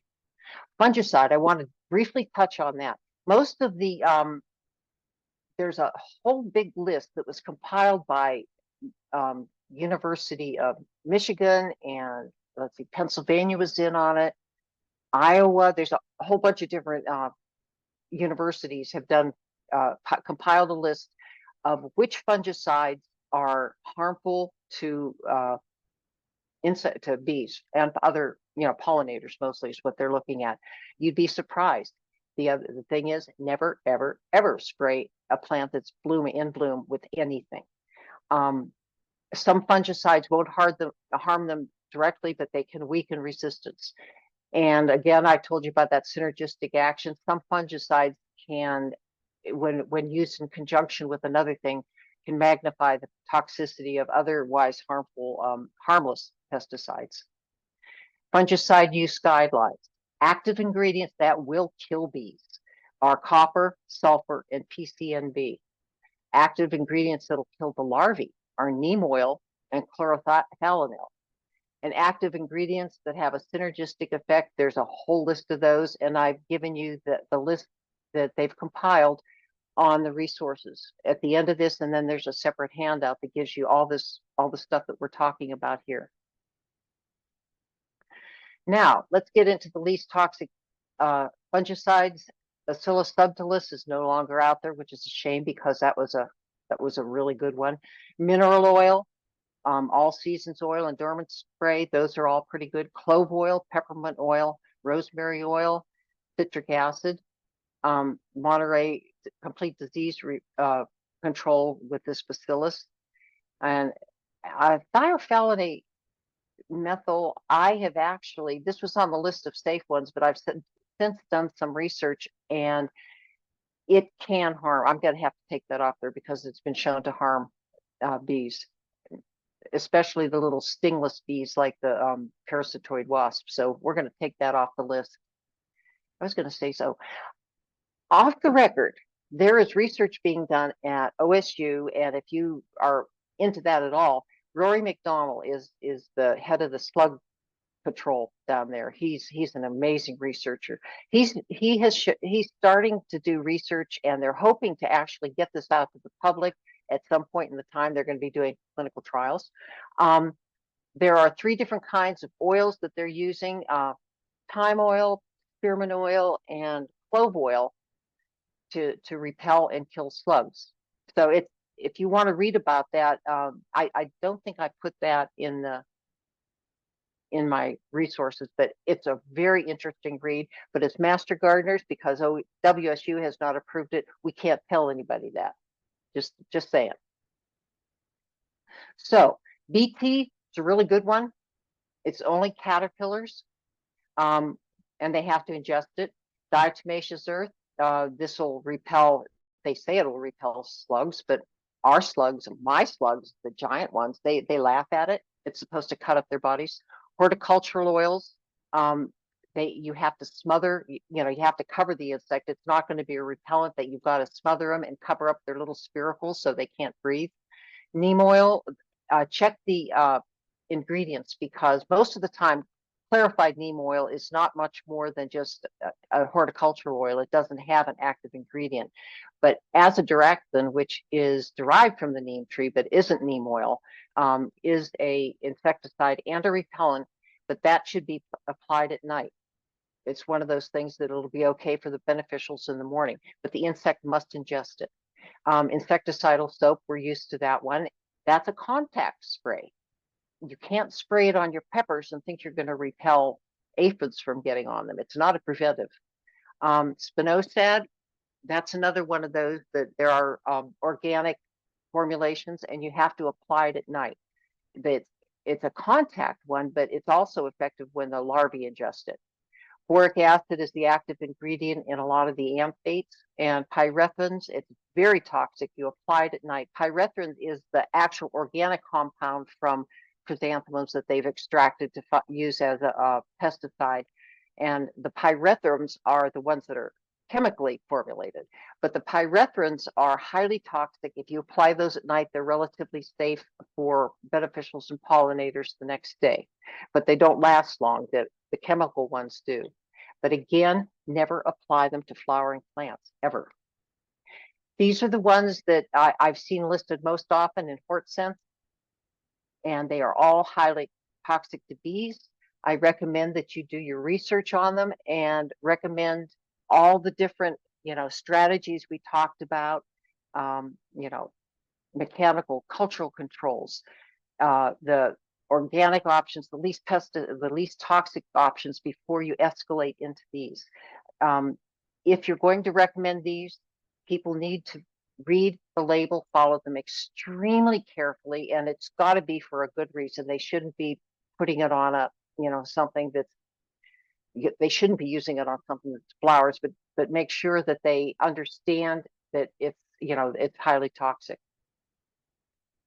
And we're going to go over the pesticide agreement, and one of the lines in that says that as master gardeners, we need to give them everything in our arsenal to help them solve their problem. And even though most of us lean toward organic gardening and least toxic, choices, we still have the obligation, if they ask, to offer these other ones, whether we agree with it or not. We still have the obligation to offer that. How about home remedies? They're against the law, number one. Number two, as master gardeners, we cannot recommend those because they have not been tested and they're not registered by the EPA and not approved by the WSDA. Vinegar, household vinegar has only a 3 to 5% acetic acid and can irritate your eyes. But if you use that 20% acetic acid that Wendy showed us there, that'll cause permanent eye damage. Milk, there's no clear scientific research that it can be used to prevent fungal diseases, but there has been some mild but not necessarily reproducible evidence. So if you want to use it in your home garden, go ahead. Baking soda is one of the ingredients in some fungicides, organic fungicides, but it's got to be used under special circumstances. And if I were you, I would only use the ones that you can, that are recommended, that are available in Pickle, PICOL, that she talked about. Wonderful. It's a wonderful resource. Dawn dish detergent, yeah, it works. It sure does work. And it will also wash away the leaf's waxy cuticle, and it becomes vulnerable to sun damage, otherwise known as phototoxic. Table salt is a herbicide. Yep, it'll kill weeds, but it also kills everything else. I had a friend of mine used, says, I know how to kill wisteria because it was taking out her root. She said, we were making ice cream one day and I had to get rid of the salt water and I poured it around the base of the wisteria. She said it killed the wisteria. She says, however, nothing will grow there now. Go figure. And alcohol used can cause leaf burn. So the fifth action for IPM is rinse and repeat. Continual monitoring. Look at the how the results turned out. Did it work? You may have to adjust it. Let's really quickly go over the pest management agreement. Recommendations must be limited to home gardeners. You can't make recommendations to parks, to golf courses, or any kind of commercial establishment. Pesticides for home gardening must be approved by WSU. And to do that, look at HortSense. I'm assuming most of you are familiar with HortSense. If you're not, you will be when you're done with the activity. What was I going to say about that? Oh, I don't remember. Okay, so most of the all the pesticides that HortSense recommends are recommended by WSU. And again, like I said, we have to provide both chemical and non-chemical pest management recommendations, but we really need to emphasize the least toxic ones. If you do all these things, WSU will protect your hind end from problems if you follow the recommendations and in the first 3 steps. If you have not, you are liable, and that's a bad place to be. I don't know if the approved pest management resources have been made available to you, but this is the link, and you're going to have my entire slide deck. So you can go through this, you'll be able to click on that and get to these things. These are all the ones that we're supposed to use. In fact, we're only allowed to use these. We can also use university resources for non-chemical management strategies if they're by reliable authorities and they are, research-based and they are relevant to our area or to growing conditions in our area. So that's my contact information. I'm going to go back, and then all the resources. I'm going to go back and click on HortSense. And I'm going to go to vegetables. And then I'm going to, they're alphabetical. I'm going to go from asparagus to carrots. I don't know what's going on with HortSense, but it's really slow. My computer is not slow, but HortSense is. And let's go to asparagus. These are the different things that you'll find there. Let's look at asparagus rust. Every single listing in HortSense starts out with the biology of the disease process. It tells you everything about it. It tells you when you can, with the most vulnerable time, what is required for the infection to occur. And then it gives you management options. There are always non-chemical management options, which is prevention and mechanical and physical differences or things to use from your toolbox. And then it goes into chemical options. They give you the guidelines for using these chemicals, and then they give suggestions. As master gardeners, we need to make sure that every person that we talk to, that comes to us for help, that they understand the biology of what that we're treating, that they want taken care of. We need to talk to them about the non-chemical methods. And as a last resort, they may want to use a chemical management method. We ask them to try these first if there's actually, if it's possible for them to do so. And if not, then we go on to the approved pesticides and make sure that we read about them first and then tell them, go over it with them, show them where they can use it, where they can't, how they use it. So I think I'm right on time. I think it's time to go ahead and pass out our, if there aren't any questions, it's time to pass out the exercise. Are there any questions, Mike? Yes, we have. Well, if it's okay with you, we'll go ahead and have the trainees go through the assignment because it's internet based. And then at the very end, there's some questions in the chat box. Okie doke. Let's give you, we want you out of here for lunch on time, right? So let's try 5 minutes for the exercise. I think one group should start at the end, one group should start in the middle, and one group should start at the beginning. So take your choice. It's up to you. You can start at number 1 and go through or not. But Okay. I just want you to get used to what you see in HortSense and what you can do with it. Okay, so I'm going to go ahead and stop recording while everybody's looking up the internet based, and we'll see you in 5 minutes.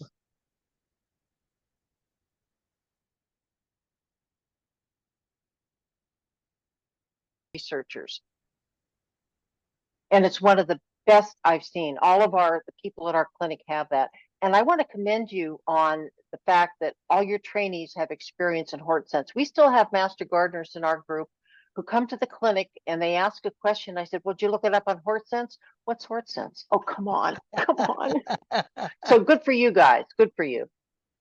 I love the simplysoiltesting.com. I don't think I was familiar with that. Marvelous advice for us.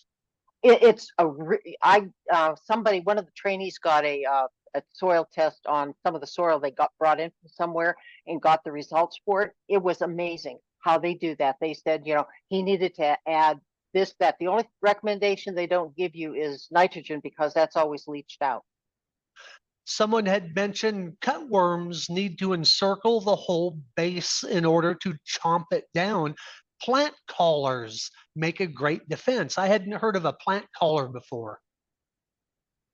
Yeah, it works. Another one was about as most insects breathe through their skin carapace, making them very susceptible to chemicals. So do fish and wildlife. And we know about beware of our aquatic system. Well, thank you very much for inviting me. I always love talking with master gardeners. It would have been so much more fun to do this in person, wouldn't it? It really would. You are just a wealth of information, a fantastic resource. And it's no wonder Elena's bragged immensely about you. You're just, again, that wealth of knowledge. And thank you for making time and sharing it with us. And again, I'll get the presentation out to everybody. Thank you very much, everybody. I appreciate it. Thank Have you a good much. lunch. Thank you. Bye-bye. Okay, and as for everybody, it is 12 o'clock. We're going to reconvene at 12:30.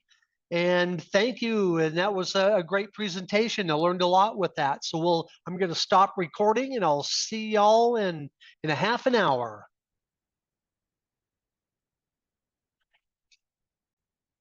I have started the recording button here.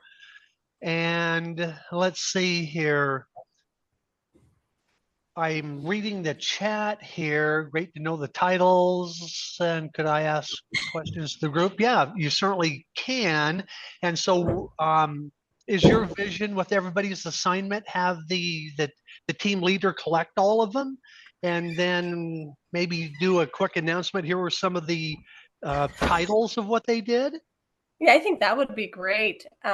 So I have kind of different sections of my PowerPoint presentation, and then kind of towards the middle end-ish, I was going to take time to talk about these creations. I'm pretty excited to learn about them and some of their traits. And then we'll go into some more details about some of the invasive traits that we've seen that I think that are very unique and interesting. So.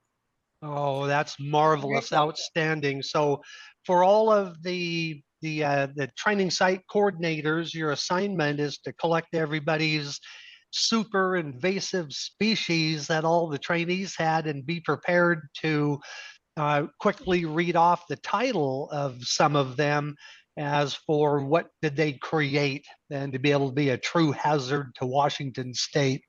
So right now I'll turn it over to Mary Fee. And Mary, if you wanted to do an introduction and tell us about yourself, please. Oh, sure. Can I share my screen? Let's see here. Yes, it should be down towards the bottom on the toolbar. And All right. Are you seeing my PowerPoint? There it is. Oh, perfect. Now I can't see anything else but that, but that's okay. So yeah, so I'm Mary Fee. I'm with the Washington State Noxious Weed Control Board. And I'm going to talk a little bit about noxious weed ID and control. And then we're going to talk a little bit about invasives. I am going to go through the listing process for noxious weeds, the plant life cycles and integrated weed management a little bit. We'll talk about some noxious weed species and control, and then some unique invasive characteristics. But a little bit about myself. So I started in my noxious weed world probably when I was about 10 years old. My grandfather was a noxious weed specialist in Wyoming, and he would take me out. We would learn about noxious weeds. I never, ever thought in a million years as an adult I would be into noxious weeds. I was pretty tired of it by the time I was a teenager. But this is one of my science experiments I did when I was about 10 or 12 years old. My grandfather gave me some Tordon and 2,4-D and different herbicides to take to school. And I killed all my bean plants, which were not all supposed to die, but they did. So it was kind of an interesting experiment. I've always loved science. I went to Eastern Washington University for biology and environmental chemistry. And I started my noxious weed work in Ferry County as a coordinator for their county noxious weed control board. And then I moved to King County, which is Seattle, and was a specialist there for about 5 years. And then after that, I applied for the job I currently have at the State Noxious Weed Control Board. And so kind of the difference, and we'll talk about this a little bit later, but the county noxious weed boards are really the ones that work with people on the ground and the weeds that are growing in the fields.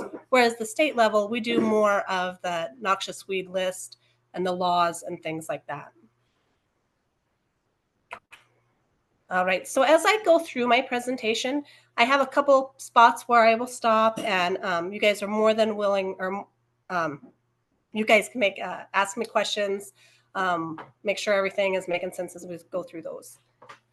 And I want to apologize. I got a summer cold, so if my voice gets a little crackly, I apologize for that. All right, so the noxious weed law. The noxious weed law was created in 1975 to limit the economic loss and adverse effects of Washington's agricultural, natural, and human resources due to the presence of noxious weeds on all terrestrial and aquatic areas. The very first species that was added to the noxious weed list was Canada thistle, and they would go out and inspect for that. And people that had it were encouraged to take care of it, eradicate it. They would try the noxious weed. They weren't noxious weed boards at that point in time, but noxious weed specialists, I guess, that would go out and educate people. And then if somebody just really, really would not take care of their noxious weeds, the Canada thistle, they could actually get a citation for it. And then those citations, those funds went back to the school districts, which was kind of interesting. There's several laws that govern noxious weeds in Washington State. The biggest one is the RCW 1710, which is the one we just talked about. And it really outlines the procedures for the noxious weed laws. And it's kind of an interesting law. It caters to each county and how each county can be different. That's why our noxious weed list, we'll get into the noxious weed list a little bit more, but has different classifications of noxious weeds and different selections for control for each county. The noxious weed list is housed actually in WAC 16750, and there's the Class A list, the B list, and the C list. And then Washington State also has citations. If people don't take care of their noxious weeds, refuse to do so, they can actually get a ticket. And those penalties are also housed in WAC 16750. Then there is WAC 16752, which is a different law that governs the quarantine list. And that is governed by the Washington State Department of Agriculture. That list is for transporting species throughout the state or selling species in the state that are invasives. And they are not synonymous. The noxious weed list and the quarantine list are not the same list. There are different plants on each, but there's a lot of overlap. The prohibited plants list or the quarantine list regulates plants that can be sold at nurseries and stores and things like that. Whereas the noxious weed list are plants that are regulated in fields or in the environment and things that are growing in the ground. So there are county noxious weed boards, and each county in the state minus Douglas County. Douglas County is the only county that does not have a noxious weed board. All the rest of the counties have a noxious weed board. Each noxious weed board has 5 voting members, 3 of which have to be engaged in the primary production of an agricultural product, and then 1 non-voting member who's generally the WSU extension agent or their designee. The noxious weed boards can employ a coordinator. They publish an annual notice of noxious weed control requirements. They provide information to landowners about how to control those noxious weeds and identification, and then enforcement if necessary. And this is one of those things where we do not want to go out heavy-handed and be like, hey, you have to do this, otherwise you're going to get a ticket or whatever. We really want people to understand what noxious weeds are, why they're a problem, why we want them controlled, and provide whatever kind of assistance we can. A lot of counties have assistance programs where they'll go out and help you identify them. Sometimes they'll help you pull them or help you treat them with herbicide, depending on the priority of that weed species. It really is, we want to help our landowners make the right decisions and ultimately have healthy environments via, if it's a garden or if it's a pasture or if it's an ecosystem, we really want to help them manage their land and be good stewards. So there is a landowner responsibility, and this, you can view this in RCW 1710-140. And this really states that landowners do have a responsibility to eradicate all Class A noxious weeds, and then to control or prevent the spread of Class B noxious weeds that are designated within their county, and also B and C county select noxious weeds. And we'll get into that more in detail here in a minute.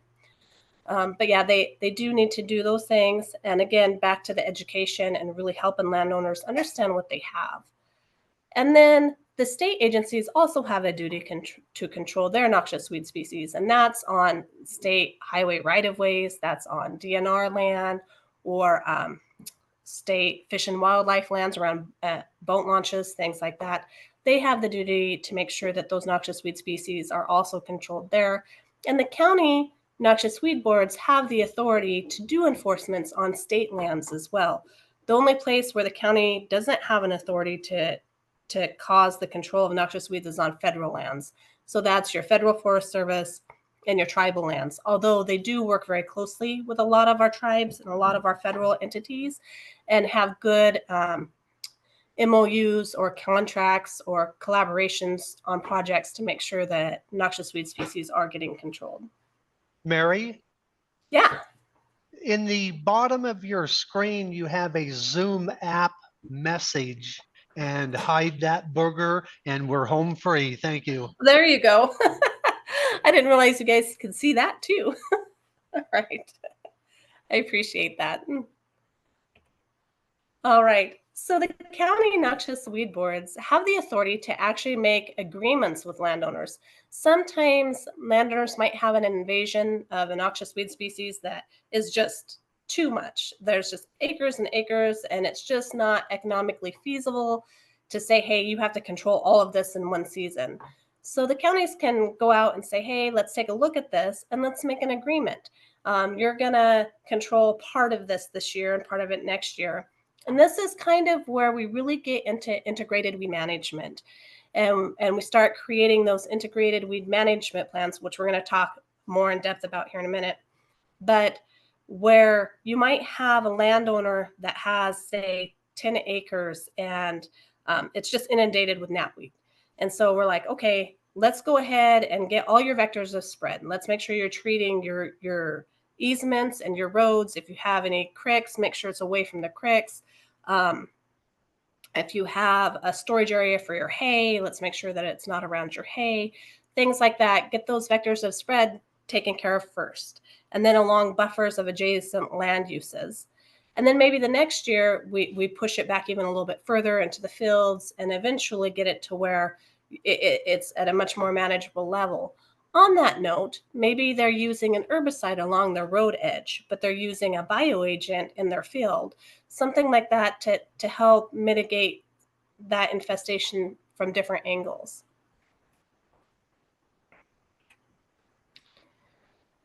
All right, the weed listing process. So this is kind of an interesting process. We're right in the middle of it right now. The State Noxious Weed Board goes through this every year. So from January through April 30th, they receive proposals for additions to the noxious weed list, changes to the noxious weed list, like classification changes. Sometimes we see that a species isn't as invasive as we thought it was, so maybe it gets downgraded, or maybe it's more invasive and it gets upgraded. There's different reasons to change things from like a class A to a class B or B to a C. Sometimes we have plants that have been on the list for many, many years and it just hasn't really done anything. And so we're like, oh, maybe it's time to take that one off. It's not really an issue. So there's lots of different reasons to submit a proposal for the noxious weed list to be changed. Then in May, the State Noxious Weed Board's Noxious Weed Committee takes all of those proposals and reviews them. And then they make a determination if they think it should be moved on to a hearing in November. And if they do, they'll make that recommendation to the State Noxious Weed Board at their September Noxious Weed Board meeting, at which point in time the Weed Board will review those proposals and the recommendations from the committee. And then they will say, yep, these should go ahead and be moved on to a hearing. Then in November, the State Weed Board has a hearing. Everybody's welcome to come and give their testimony for or against the proposal, the reasons something should be added or removed. And then the State Weed Board takes all of that information into consideration. And at their next board meeting, which is usually the next day, they'll make a determination on what changes will be in the state noxious weed list. Then those get published as of January 1st. And then the county noxious weed boards have 90 days to enact their own noxious weed lists. And the county noxious weed board weed lists must include all of the class A's, all of the class B's that are designated by the state, and then any class B and C's that are non-designated by the state, but that the county wants to select for control. And we'll get, again, more details about what that means. The counties can always provide education and outreach and resources for other noxious weeds that aren't selected for control or designated for control. And some counties will even have what they call a weeds of concern, which are sometimes plants or invasive species that aren't even on a noxious weed list, but are prevalent in their county.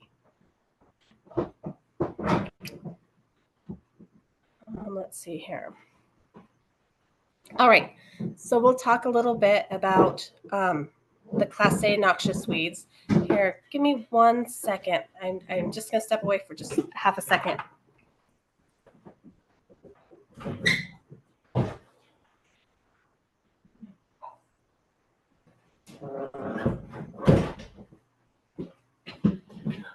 My apologies. My husband is working in the other room and I asked him to be a little quieter. So, all right. Class A noxious weed species are those that are really limited in distribution throughout the state. Things like kudzu, as you can see here, that overtakes all kinds of plants and fence lines and trees.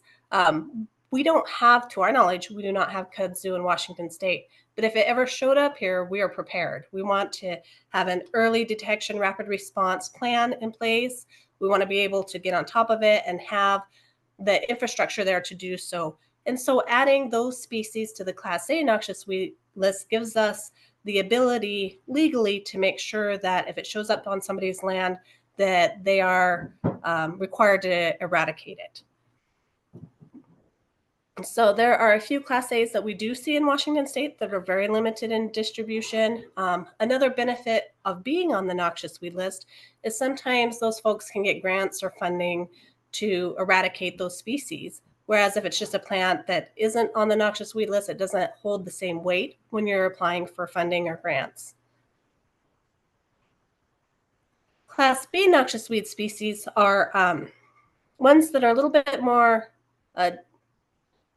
populated throughout the state, but sometimes we see them on one side of the state, but not the other side of the state. So Scotch broom is a really good example of this, where we see a lot of Scotch broom in Western Washington, but not a lot of Scotch broom in Eastern Washington.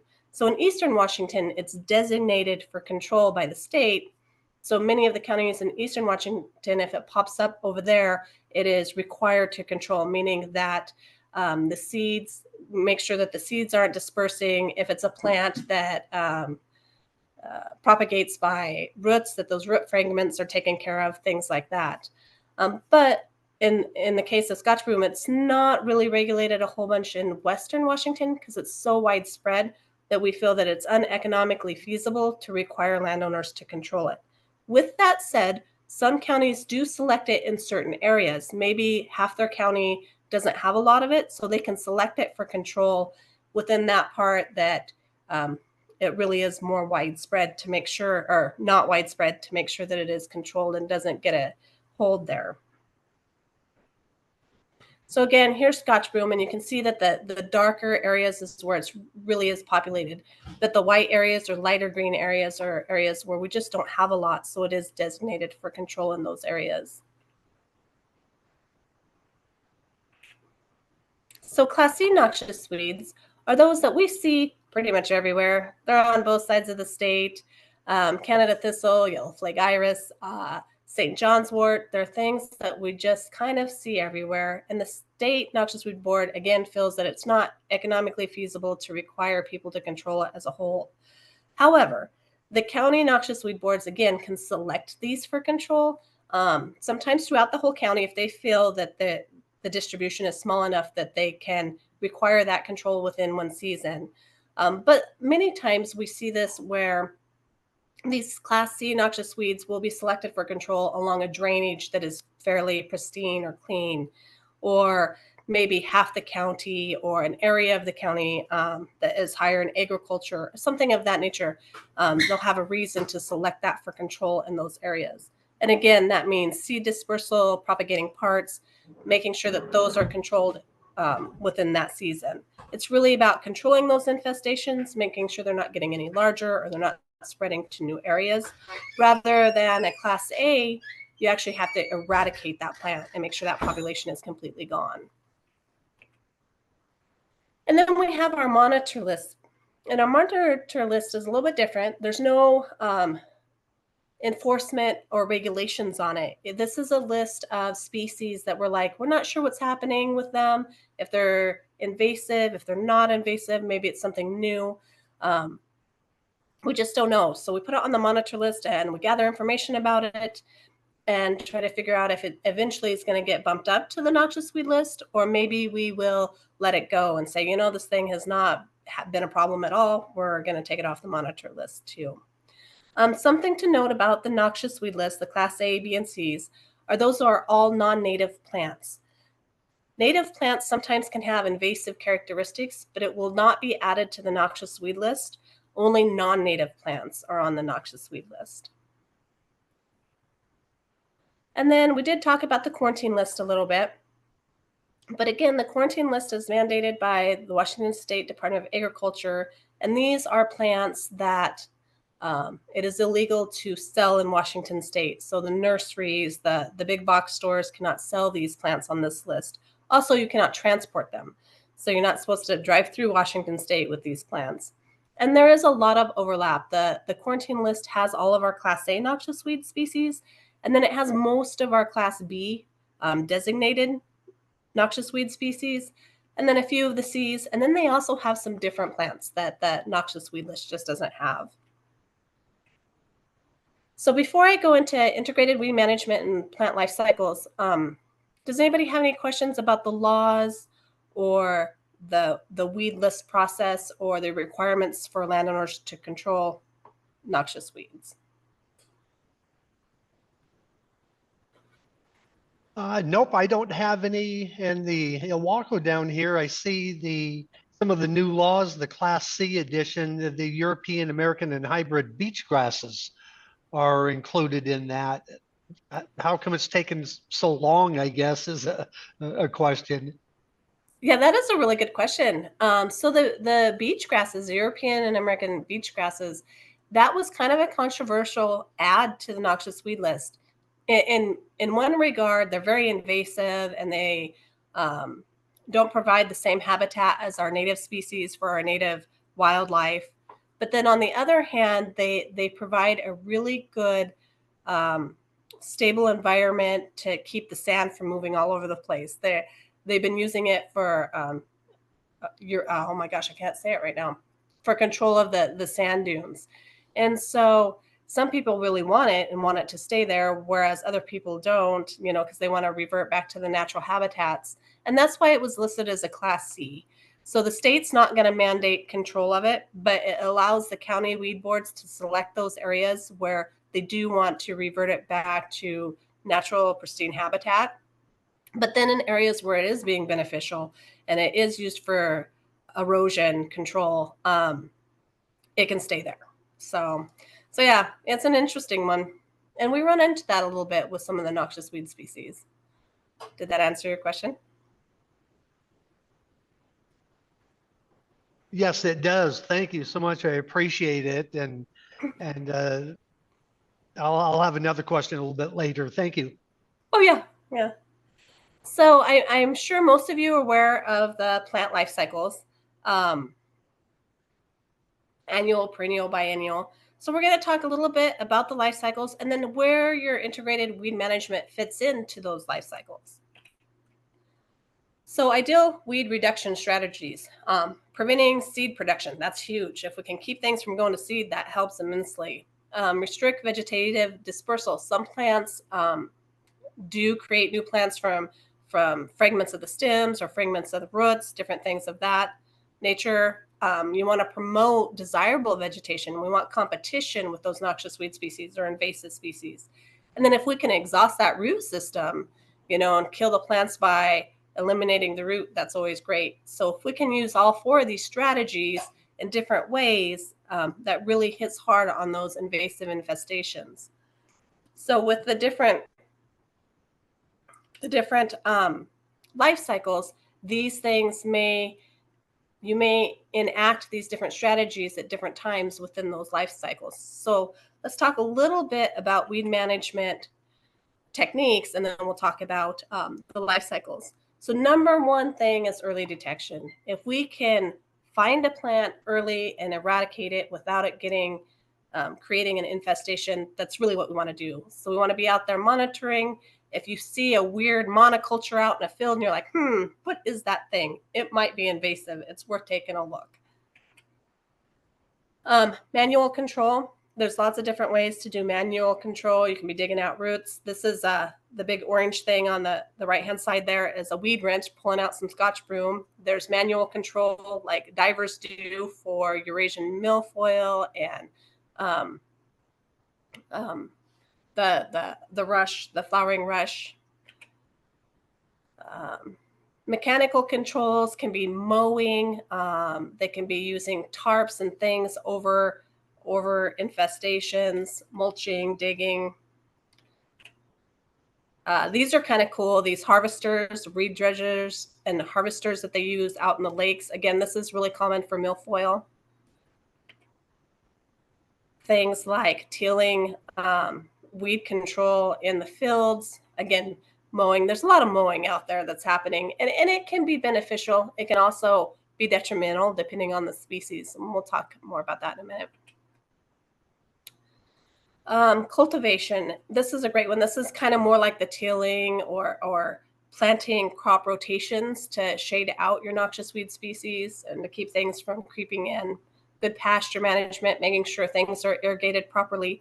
Or the flip side to that is things like creeping buttercup that really want the moist soils, is making sure that the soils do drain well, and maybe planting other healthy plants that you want there, maybe an apple tree, something like that, to suck up some of that water to help drain those soils. So it kind of goes both ways, making sure you're irrigated properly or making sure you're draining your soil properly, depending on what species you're trying to get rid of. Herbicides, there are a lot of great herbicides out there. Herbicides are tested. They go through a very rigorous process to make sure that they are safe. One of the things that I find myself trying to clear the air on is we see a lot of homemade recipes for herbicides with household items. And a lot of times those household items are not tested. If you use vinegar at too high of a strength, it kills those microbes in the soil, the beneficial things that we want in the soils. And I don't think people realize that. Whereas the herbicides, when you're using them at the recommended rates, they're not going to harm those beneficial organisms in the soils that we want to have there to help promote our plants, our healthy plants. And so the herbicides are really targeted towards the mechanisms in the plants, different receptors, different things to harm or to kill the weed species that we want. So that's important to think about when you're selecting an herbicide. Biological controls, they're one of my favorite. So there's a lot of insects out there for a lot of different plants. The insects are very species specific when you're using them as a biological control, whereas something like a goat is not. We have goats ourselves and some very cool Jacob sheep, and they eat a lot of stuff, regardless if it's a noxious weed or not. But the good news is, like in our pasture management, we do a rotation with our animals. And the reason we do that is the cows eat something a little bit different than the goats eat. And with that rotation, it takes all the plants down to the same level so that they have a competition that's equal. Nobody has an advantage then. None of the plants have an advantage. Here are some of the biocontrols that we have in Washington. We have some knapweed weevils. We have the cinnabar moth for the tansy ragwort. There's the St. John's wort beetle. I didn't realize how many of these we had in Western Washington. I've seen a lot of them in Eastern Washington. I was just walking my own property and found some the other day and took some pictures. Excuse me. So integrated weed management, it's really utilizing all those different management techniques and putting them together to come up with that plan. Again, like we were talking about with the knapweed, with the big infestation, maybe using the herbicide along the roadways and using the knapweed weevil in the interior the infestation where you're not using herbicide. Something to really hit hard from different angles to really down that infestation. And then maybe the next year you're going back in and you're planting your perennial grasses to really compete with that knapweed. Different things like that. Each species and each infestation is different. So it's really important to know what species you're working with and what that looks like. So annual noxious weeds. So annual plants, as many of you know, they germinate, they flower, they go to seed, they die all in 1 year.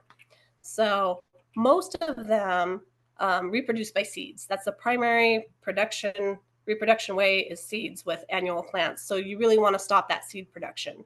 If that means mowing, great. One thing to be aware of when you're mowing those annual plants, sometimes they'll still come back and put a seed out really low to the ground. Most annual plants are pretty easy to pull, and most of them are fairly susceptible to herbicide. With that said, there are some annual mustards that are tolerant of like some of the herbicides like picloram and different things. Another good way to control annual noxious weeds is through tilling or cultural controls. Oftentimes you can go through and till them under and they won't come back. Again, they don't really reproduce by the roots, so tilling them is usually okay. The caveat to that is if it's something that's been there for a really long time and there's a pretty extensive seed bank, when you till it, you're turning up those seeds and then they're going to sprout. So it might be something that you have to till every 2 or 3 weeks for a summer to really exhaust that seed bank. Perennial noxious weeds are kind of the other end of things where they germinate, they go to flower, they go to seed, they go dormant, and then the next year they have that vegetative matter, they go to flower and seed, and they continue to do that year after year. So they have a couple different opportune times to really take out that flower or interrupt that reproductive cycle. And this is something where you want to know, is it a perennial plant that just has a taproot and it's reproducing by seed? In which case, mowing it might control the seed production for that season, but that's something you're going to have to do every year. You're not going to kill the plant. But if it is reproducing by seed and by root, like something like Canada thistle, where it has a really fragmented root under the ground, a really long rhizome, and you till that up, and each of those little pieces root then sprout and make a new plant, that's not going to work well. So you want to do something where you're going to exhaust that root system. And that could be mowing it. If you really are on top of it and mow it and mow it and mow it and don't let it get green, eventually you will deplete that root system. But herbicides are really good on things like that, where you do spray it probably in the fall with a perennial plant, because that's when they're taking all their nutrients down to their root system for the winter time.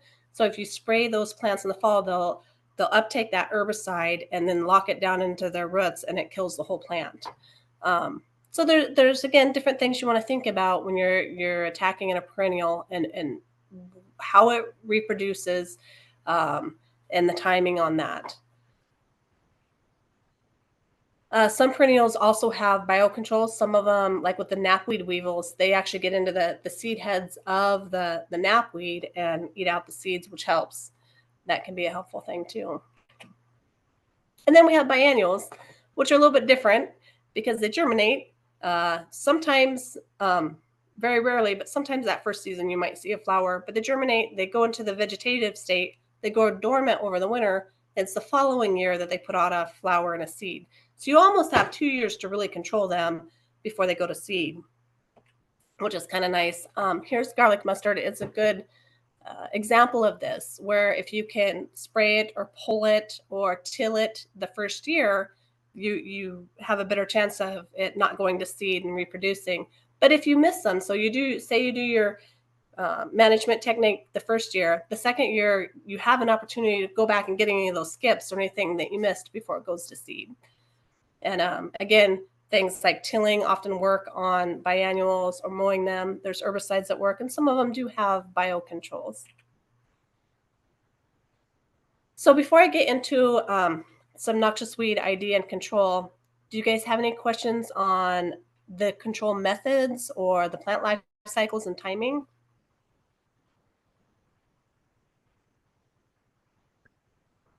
Mary, I had a question about cutting down, whether it's gorse or Scotch broom, and then painting the stump with the poison. It's got to be a fresh cut on there so that it can absorb down into the root system. Is that still a pretty effective way of going? It is, yeah. And that depends on your herbicide. There are certain herbicides that have that on the label. So when you're picking out an herbicide, you really want to look at the label and what those instructions are. It's an herbicide that is going to be effective on woody stems, and definitely it's the, what is it, slash and hack kind of thing, where you cut the stump and you paint that on, and then it does translocate that herbicide down to the roots. And those plants that you want to use that on are the ones that when you cut them, that it stimulates them to put up saplings. Things like locust, I think cherry laurel, English holly, some of those kind of things are the ones that works really well for. There's also equipment called an EasyJect gun, and it looks like a big long rod, and it takes these things that look like little 22 shells, but those 22 shells are full of herbicide, and so it shoots them like a 22 shell kind of right into the bark of the tree or the plant that you're trying to get with the herbicide, and then it explodes under the bark, and it gives it that shot of herbicide, and again that translocates down to the roots. But you use that on a lot of the similar plants as you would the hack and slash kind of thing. Yeah. All right, what time is it? 1:06, and I'm going till 2. Is that correct? Yes, that is correct. Thank you. Perfect. Yeah. All right, so noxious weed ID and control. Let's talk about some noxious weeds. So this one was added not too long ago, I think maybe 3 years ago. It's hanging sedge, and it's one that we saw being sold in nurseries. It's very invasive.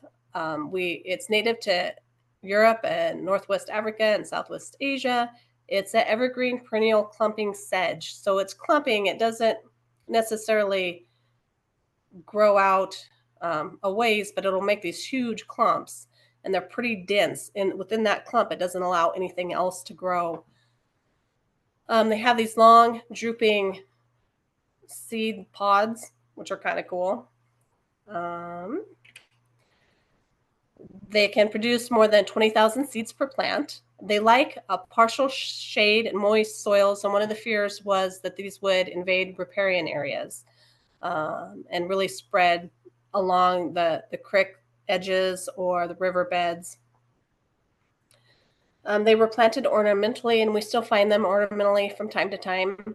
And again, that's one of those things where we educate landowners, hey, this isn't a good thing to have here. This is why, it's out competing our native vegetation. It's not good habitat for our native critters. And so we want to eradicate it and get our natives growing again. There's a number of locations in King County. Mostly we see them in yards. They are kind of hard to eradicate. One of the things about hanging sedge is there's not a lot of herbicides that work really well on it. So it's one of those things that finding ways to control it has been difficult. A lot of manual labor to control these. Ravenna grass is another kind of cool one. It was used as a ornamental grass a lot in landscaping and things of that nature, but it spreads by seed, and birds and different things take the seed and spread it into the agricultural areas. They can grow up to 13 feet tall. They're a little more dainty than pampas grass. Like pampas grass has a bushier seed head than the Ravenna grass. They also have this inflorescence along the stems that really help to ID it when you're looking at it against some of the other larger grasses. Yeah, let's see. Control on Ravenna grass. It's fairly easy to dig out. It doesn't have a large underground root, and it is susceptible to a variety of different herbicides.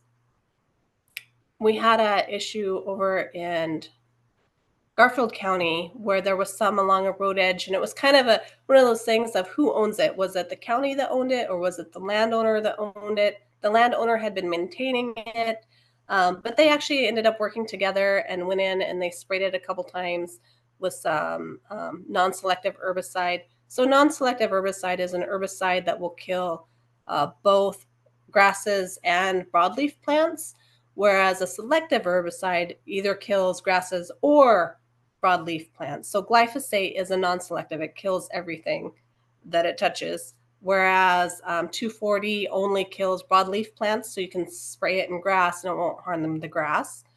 So anyhow, with the Ravenna grass, they had used non-selective herbicide and eradicated the clumps there, and it all worked out well. But it's one of those things that will get into our ecosystems and outcompete our native vegetation and alter the landscape as far as habitats and for our native critters. Velvet leaf, this actually used to be a Class A and it got moved down to a Class B. And we see this being transported in bird seed. A lot of times it'll come up under bird seed feeders. And so it's one of those things that it's not super difficult to control, but the birds are moving it around all over the place. Velvet leaf plant can produce 700 to 17,000 seeds, which is a lot of seeds. And they can be viable for 50 to 70 years. We're going to talk about seed viability in a little bit, but that's one of those things that makes this an invasive species, is the fact that it creates so many seeds and they last for so long. And so not every species can become an invasive species. Invasive species or noxious weeds are ones that really have, it's hard for us to control them by ordinary means. Like we all know that dandelions are not native and we see them in everybody's yards, but they're fairly easy to control. Dandelions are susceptible to most herbicides. They're pretty easy to dig out. They're not something that gets into our wilderness or our ecosystems and takes over or creates monocultures. Whereas something like velvet leaf, where you have those 17,000 seeds that can last for 60 years in the soil, once it's established, every time you till that soil, you're going to get more of those plants. It can be very difficult to control those. Hogweed. This is one that is on the line of harmful to humans. So hogweed can cause these burns. If you get the sap on your skin, just getting the sap on your skin does not cause a burn, but it's getting the sap on your skin and then exposure to sunlight, and then it causes really bad burns. So you don't want to get the sap on your skin. When you think about life cycles of plants, hogweed's one of those ones that does not fit into any life cycle. So a seed will sprout the first year and it will make this rosette. And then each year this rosette will grow a bit bigger for 4 years. And at the 4-year mark, that's when it sends up these stems and these flower heads and creates the seed pods. Giant hogweed can get up to like 12 feet tall and they can be huge. I've seen them as big as, 5 to 10 feet, just huge rosettes. It's like something out of the prehistoric ages for sure. So when we think about controlling hogweed, I might have another thing on control. Let's go through this first. We talked about this a little bit. The juices or the sap from the hogweed can cause these blisters, these burns. So this is one, it's always good to make sure you're wearing your proper PPE, your personal protective equipment when you're dealing with invasive species. Sometimes you don't know. Sometimes you just don't know what might cause a reaction. So it's just always good to wear them. But gloves, boots, socks, shirts with long sleeves, things like that when you're out pulling plants or cutting them down, anything of that nature. This little guy had used one of the hogweed stems, they're hollow, as a monocle and had been looking through it. And it did this to his face and it caused that blister. I actually met his mother at a farmer's market. I had a booth in, I think, Federal Way, and she came up to me and was talking, said he survived, everything was fine. He's an adult now, but it was kind of interesting. So giant hogweed can get very big and cause those blisters. So control. So when you're talking about this plant, you actually have 4 years to get it before it goes to seed. It is not reproduced by rhizomes or roots. It just makes this really big taproot. You can hack it down and you can dig it out, and that is perfectly fine. It is susceptible to several different kinds of herbicides. There is not a biocontrol that I'm aware of for giant hogweed. But I really like the fact that, you know, when I was controlling it in King County, if I missed some the first year, I could go back and get them the second year. And usually that we had it pretty eradicated by then, but we would go back and check for 4 or 5 years just to make sure none of those seeds were sprouting that had been left behind from previous infestations. And yeah, it's kind of forgiving in that way that you can go back and check for a few years before it goes to flower. And then poison hemlock. So poison hemlock is similar to hogweed in that it kind of grows upright. It has these leaves that are very toothed leaves, but they're a little more fern-like, whereas the hogweed leaves are more solid. The poison hemlock look more a little bit like ferns or even like carrot leaves. And that's one of the big concerns with poison hemlock is when it's small, it does look like wild carrot, and people will mistake it and think that they're pulling wild carrot and want to eat those roots, which are poisonous. So if you are a harvester and you go out and harvest wild carrots, do make sure that you know what you're doing and that you really are harvesting wild carrot and not poison hemlock. Excuse me. One of the IDs for poison hemlock is this purple splotching along the stem.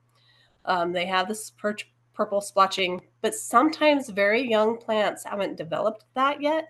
So again, it's one of those things you really want to make sure you know what you're getting into. We had an issue where there was some poison hemlock that was along a waterway, and there was a bunch of cows that went in there and had stomped it down and were drinking the water. And the sap from the poison hemlock had seeped out into that water and actually killed some of the cows. So it can be pretty dangerous. Again, you want to wear your protective clothing. Poison hemlock, you can dig it out. Again, make sure you're covered. But it is also susceptible to a variety of herbicides, glyphosate, 2,4-D, triclopyr, things of that nature. It primarily reproduces by the seeds, and it has a taproot. So if you dig out that taproot, you're usually pretty good. Small infestations, it's pretty easy to hand dig. Bigger infestations, I would definitely recommend an herbicide. And then tansy ragwort. So this is another one that can be poisonous to livestock. We had an issue in King County where there were some horses that died from it. Typically, livestock won't eat it unless that's the only thing in the pasture, and then they may graze on it. It is a biannual. It puts out a rosette the first year, and then the second year it grows up vegetatively and then puts out this flower.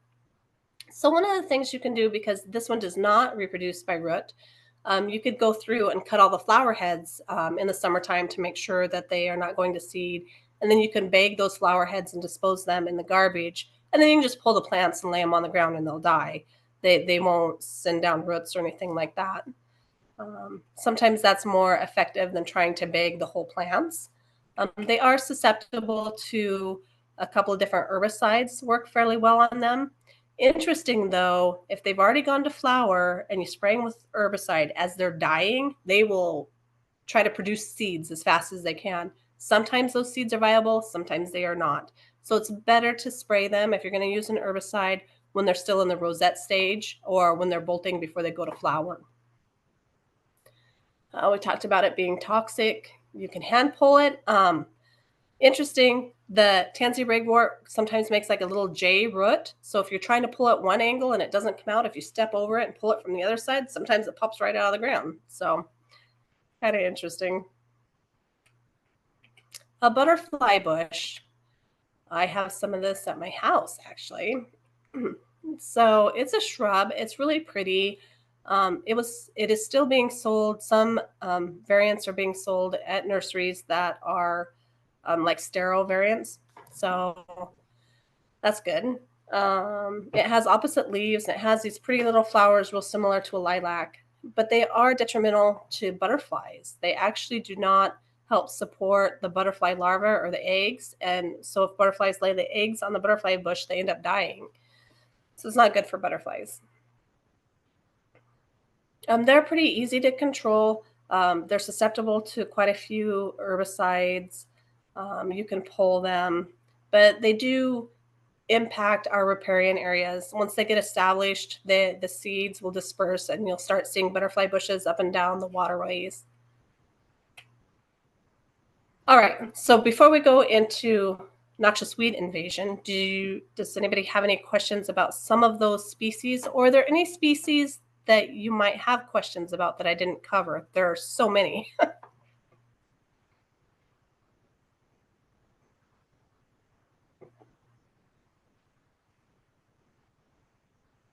Yep, I do not have any questions at this time. It's good coverage. Thank you. Yeah. So at this point in time, I'd kind of like to go over our creations that we created of our kind of alien noxious weeds or invasive species. So I'm gonna stop sharing for a second, maybe if I can figure out how. Ah, where's the little no share button? Oh, I see you. Stop sharing. There. Nice. So yeah, so if we could go through, maybe you can help kind of lead that in each room. And if you guys could give us the titles of some of these creations, that would be great. Well, I'll go ahead and start off in Ilwaco here. We had very interesting ones. We had the getting back to the kudzu. And so this was of course, highly invasive. And then hers, the strong vines, it was a super plant. You know, the vines got up to 6 inches in diameter, could grow a couple feet a day. So it was a very prolific grower and can produce. There wasn't very many herbicides used. The herbicide used to control it's no longer produced. And she answered all the questions that are on there, the life cycle, and it's just makes it so aggressive and invasive and thriving in the areas, the hot summers and the mild winters. And she named it the kudzu cuckoo. And so it was a very well done. It was a lot of fun reading about it because it is a true hazard. And I think you said we're fortunate that we don't have it out here just yet.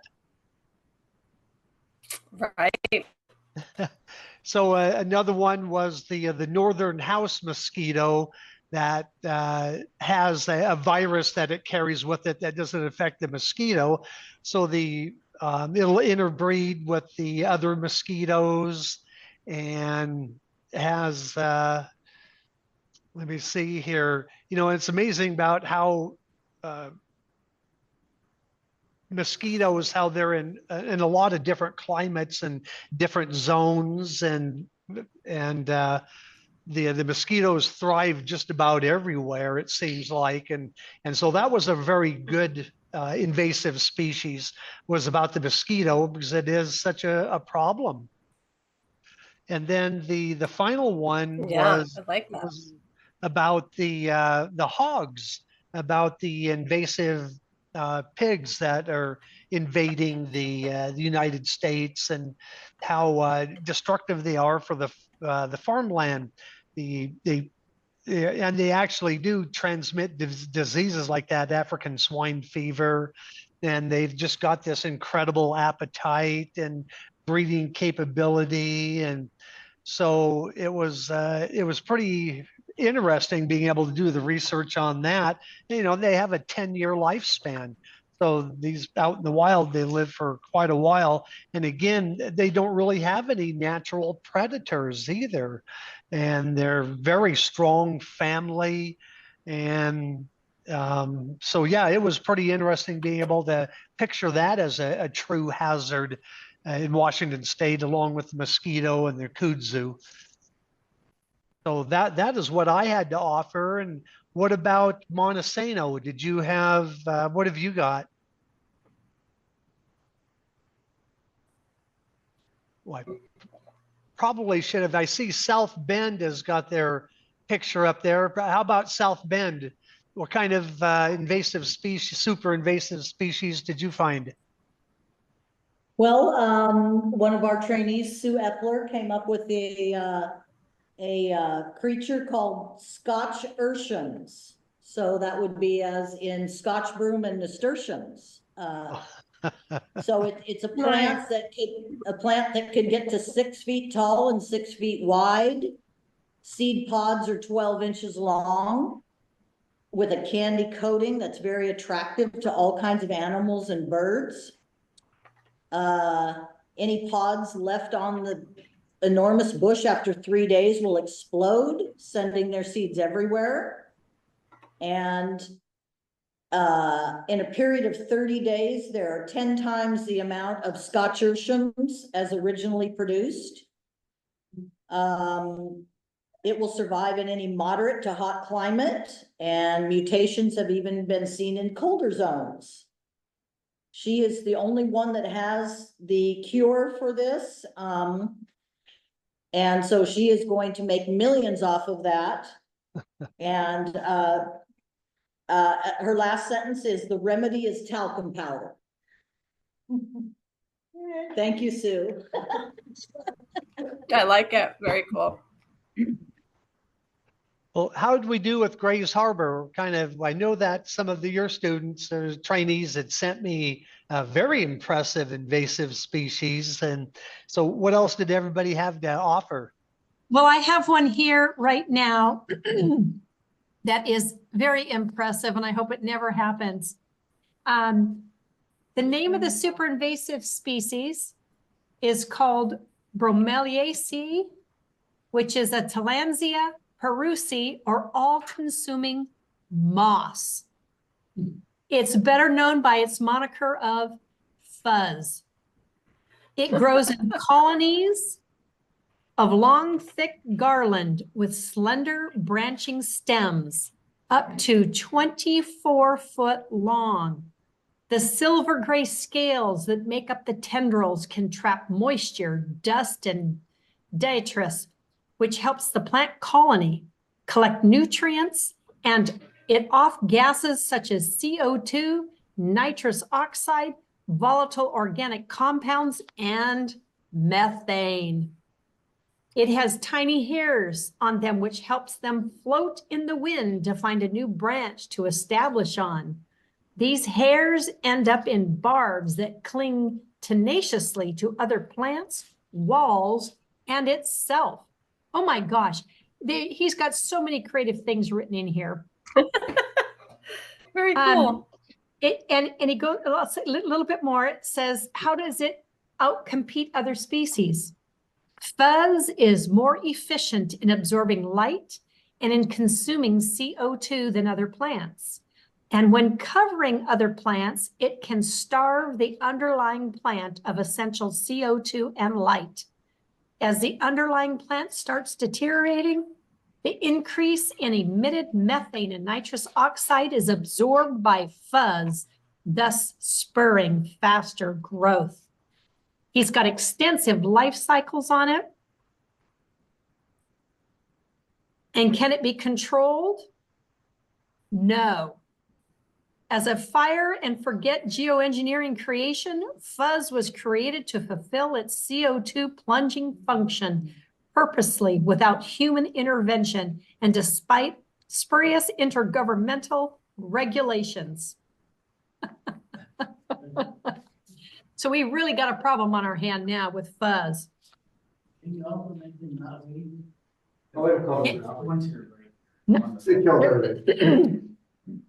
Eclipse knotweed? Was this on your invasive, or is this your one you came up with? He came up with one called Eclipse knotweed. It was discovered in February of 24 by farmers on the Wainuchi River near the town of Montesano. The initial findings of the plant are startling, posting a number of traits not native to any known knotweed species. It has led scientists to categorize this as a genetically engineered plant of extraordinary environmental and economic impact. It's being investigated by the state and federal agencies and is ongoing into who created this new species and why. It's named for its apparent engineered traits, and it bears a similar outward appearance to Japanese knotweed. On closer inspection, however, the structure of the plant is closer to that of kudzu or ivy, forming a network of vines, each splitting off from a bulbous node. Along these vines are squat rheumatoid leaves of dark color. You could be a writer of a book. Sorry, that's my input. They're so creative.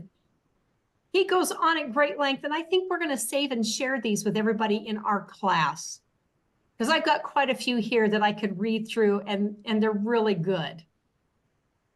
Nice. Oh, very cool.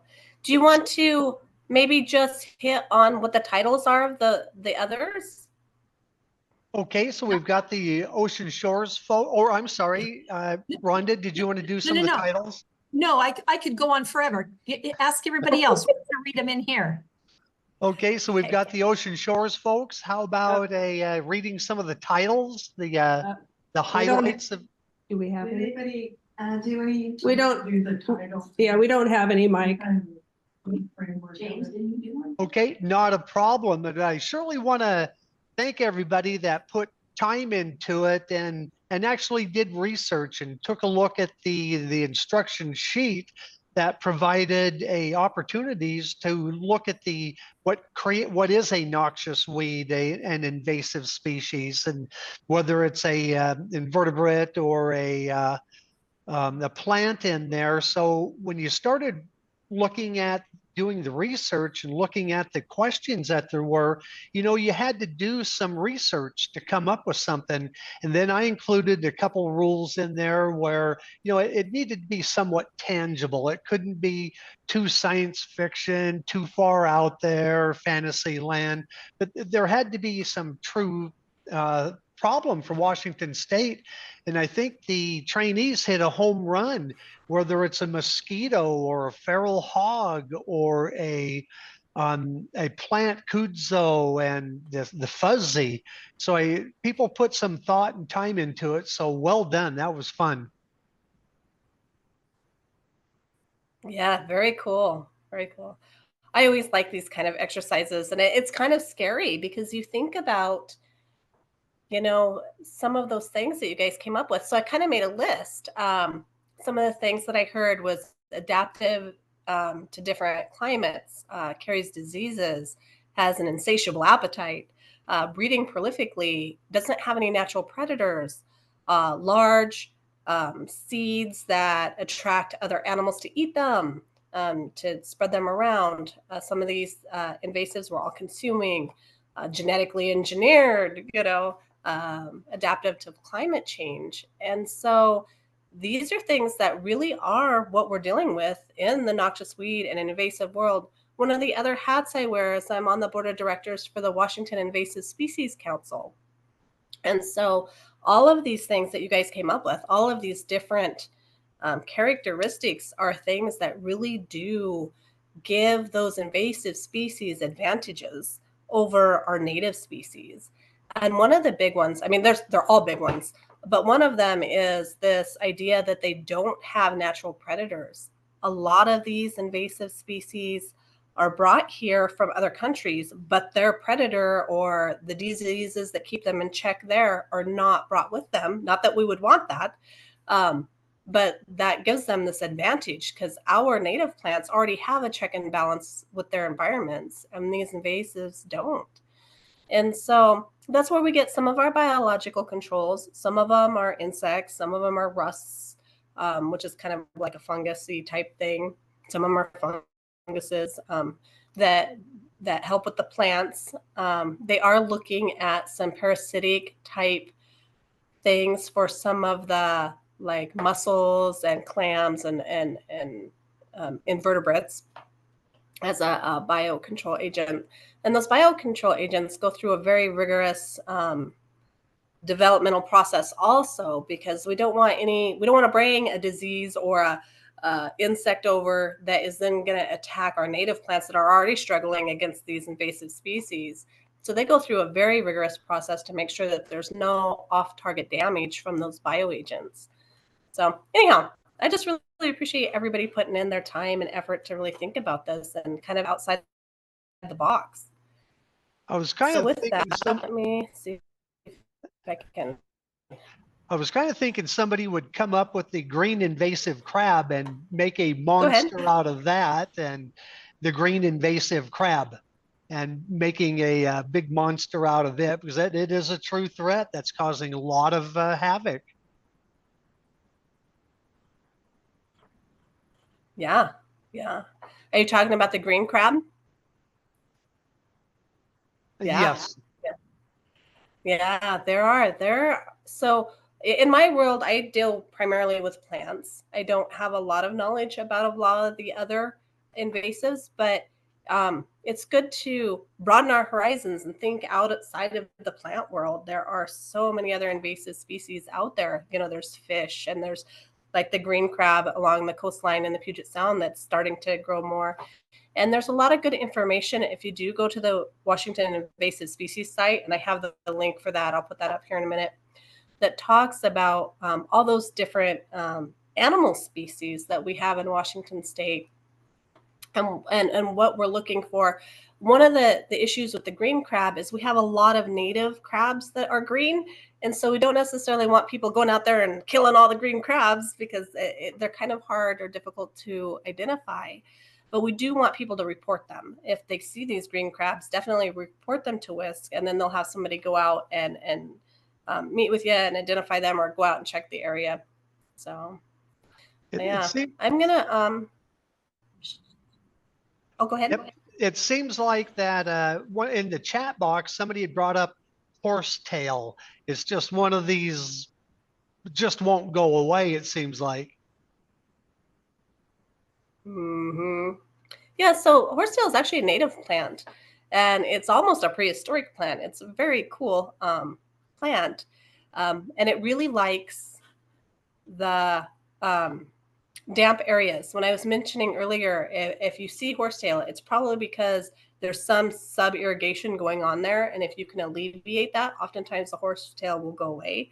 So, which is easier said than done. If you have a small yard and you have a little patch, you could probably plant a lilac tree or an apple tree or something, and it would suck up some of that moisture, and that horsetail will eventually go away. But if you're along a river or a stream or have a riparian area, you're not going to get rid of that moisture. So with that said, you can plant things to compete against it, or you can use an herbicide. There's a couple of herbicides that work really well. The caveat to that is if you are within that riparian zone, or you're spraying along a creek edge, you may need a pesticide license and aquatic endorsement to do that. So I would recommend planting something else. One of the things I've done here on my property, we have a bunch along our creek, and I took a bunch of old hay bales and I went out and put a really thick layer of old hay down, and that's done a pretty good job. It keeps it away for a couple of years, but eventually as that hay decomposes, that root system of those horsetails is so extensive, they'll start poking back up through that hay. But yeah, it's interesting. I'm going to share my screen. Let's see if we can get back to this PowerPoint. We'll do my Heidi thing. Oh, I didn't want it from the beginning. And if you guys have questions, feel free to stop me and ask questions along the way. I don't have a whole bunch more, but a few interesting things. Oh, there it is. Noxious weeds. Yes, weed invasions. Yeah, so back to those characteristics. A few of these we're going to go over. One of the things that some of our invasives have is kind of this magical ability to release different chemicals into our soil. And so this is called allelopathy.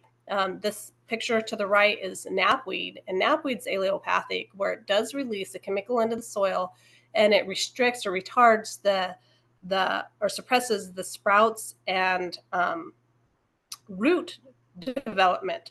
So any new sprouts will die off, roots will die off of other plants. So eventually it makes this huge monoculture of just knapweed, which is really interesting that it has that ability to do that chemically. It's like chemical warfare under the ground by these plants. And then this is oxeye daisy, which is blooming right now everywhere. And you oftentimes see these monocultures. And oxeye daisy primarily reproduces by seed, but it's a perennial and it makes so many that it outcompetes the native vegetation. It doesn't allow anything else to grow because it shades it out. And so there's these monocultures and there's allelopathy that really contribute to the invasiveness of some of these species. A little bit more about knapweeds. There's some that are class A's, some that are class B's. They're kind of a pretty little flower. They can be pink, purple, white. There's spotted knapweed, which is up here in this left corner, and the bracts on the flower have these dark spots. The one in the middle is diffuse knapweed. This one all the way to the right looks like Russian knapweed. Russian knapweed's a very thick perennial, and it will not allow anything to grow up through it. But all three of them are allelopathic and definitely make those monocultures. Sometimes we even see some hybrids between the species, which is kind of interesting. Another thing that you guys hit on is seed production. You know, plants that have seeds that are favorable to animals, and they take them out and transport them. English holly is one of those that is transported by birds. Birds eat the seed pods or the little berries and fly away and make infestations places we've never even seen holly. Like, how did it get there? Holly is not on the noxious weed list, but it is an invasive species. This one here is black henbane. It looks like a pretty little hollyhock, and it's one of those ones that is not hard to control. Most herbicides work on it. It doesn't reproduce by roots. You can pull it out pretty easy, but it makes up to 500,000 seeds per plant. This is a huge amount of seeds, and they last in the soil for 70 years. And so when I worked in Ferry County, I had this infestation. It was along this just straight line through this field. And I'm like, what the heck is going on over here? And I talked to the farmer, and he had just put in a new irrigation pipe. And nobody'd seen black henbane there ever, I don't think. I don't ever remember any. But anyhow, when he tilled that soil up, those seeds had laid dormant for who knows how long. And so right where that pipeline went is where we saw the henbane. And so it can be there for 70 years, and then there it is all of a sudden. But that gives it an advantage over some of the native plants and things we had in that field. Another one that really creates a lot of prolific seed is shiny geranium. This is another one that's pretty easy to pull. It has a very shallow root system. It's a shiny little leaf. It's a geranium. Has little pink flowers. It's pretty susceptible to herbicides. Working in King County, I dealt with this quite a bit. And I would go out, you know, we'd see the flowers, we'd spray it with an herbicide that worked really well. It'd be gone. I'd be like, yes, I'm done for the season. And then I'd come back 3 weeks later, and there it is flowering again. And it wasn't the same plants. It had germinated more of the seeds because the seed bank was so thick. There were so many seeds there because it was such a prolific seed producer. So this gives these plants that advantage, that invasive species advantage. Policeman's helmet is another one. I don't know if I can share, maybe at the very end if we have time. I pulled up a video of the seed pod exploding. The policeman's helmet's one of these things, these little capsules, they get real spring loaded. They have a little mechanism inside. And when they get bumped, when they're ready, they will explode and shoot these seeds out like 20 feet. It is crazy, but it's one of those adaptations that this has to outcompete our native vegetation. And again, there's nothing native here to keep it in check. There's no diseases, there's no predators. So it has this adaptive piece of being able to explode these seeds out and no checks and balance. And that's really what makes it invasive. Root fragments and rhizomes. This is we had some people talk about some knotweed, different crazy creations. This is a knotweed infestation over in Ferry County, and it got so big that you couldn't even see this van. And once we treated it, you can see that there was a van in there, and it was growing up through the floorboards of this van. It was crazy. I think most of you are fairly familiar with knotweed. I'm not going to go into super details about knotweed itself.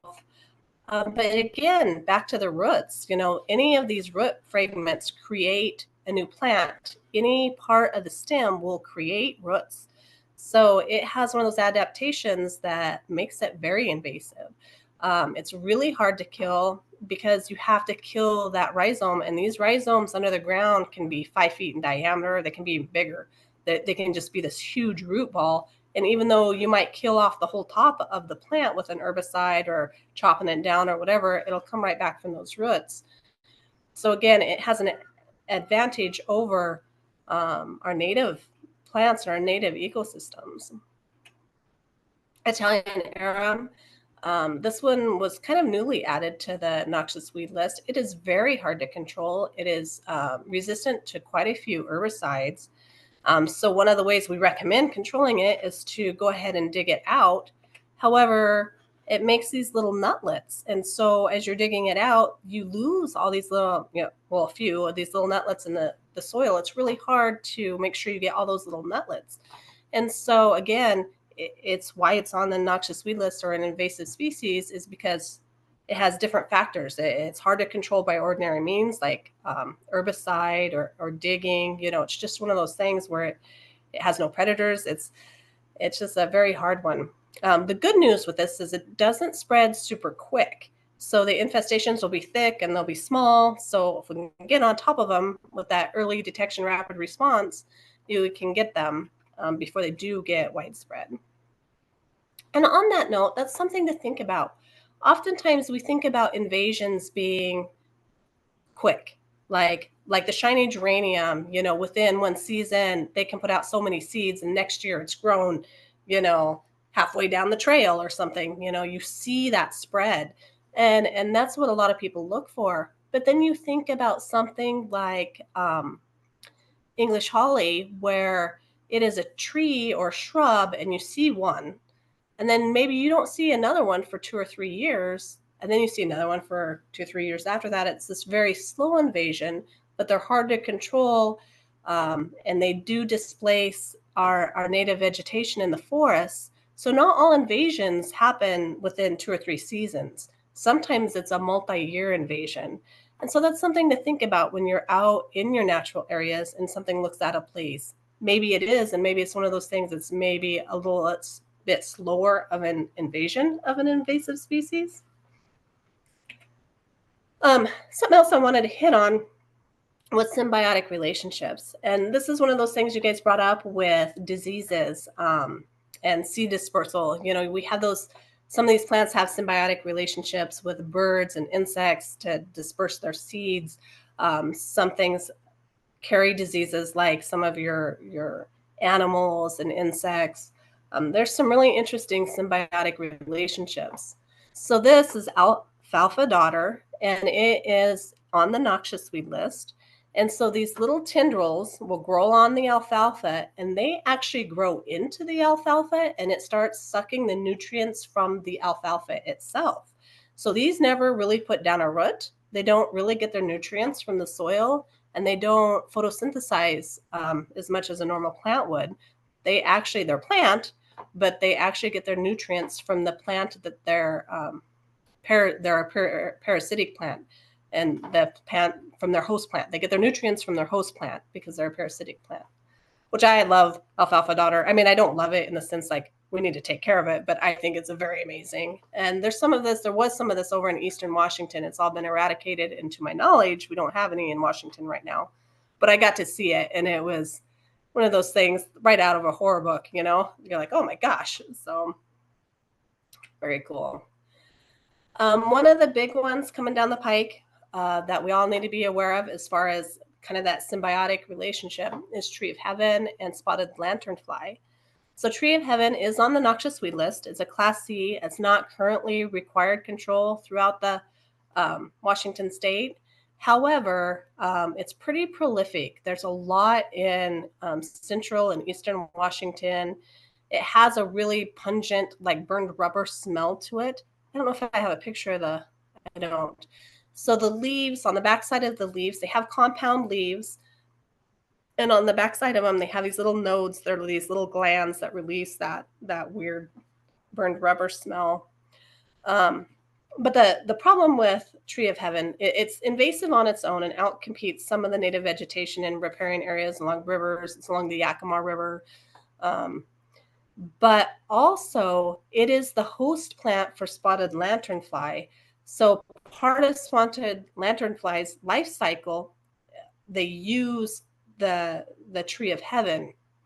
And so we have so much tree of heaven that we are worried that when spotted lanternfly gets here, that they'll just be able to explode because they have this whole species. And then on top of that, is that spotted lanternfly then attacks our crops. So they can decimate grapes and apples and cherries and fruit trees just within a couple months. If there's enough of them, they just totally wipe them out. And they're a huge issue over on the East Coast.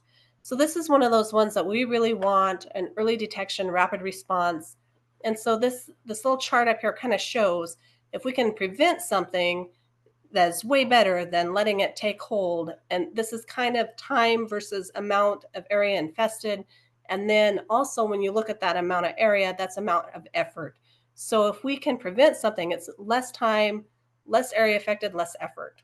Whereas if we don't get an early detection and it gets established, it's going to be a much larger infestation. It's going to take many more resources and dollars to eradicate or control that infestation. And I would like to say that we'll never get spotted lanternfly, but realistically, at some point in time, it's going to show up here, and it could very well decimate our crops, and that's detrimental to our agriculture, to our economy. So it's something that definitely keep on the lookout for this little bugger.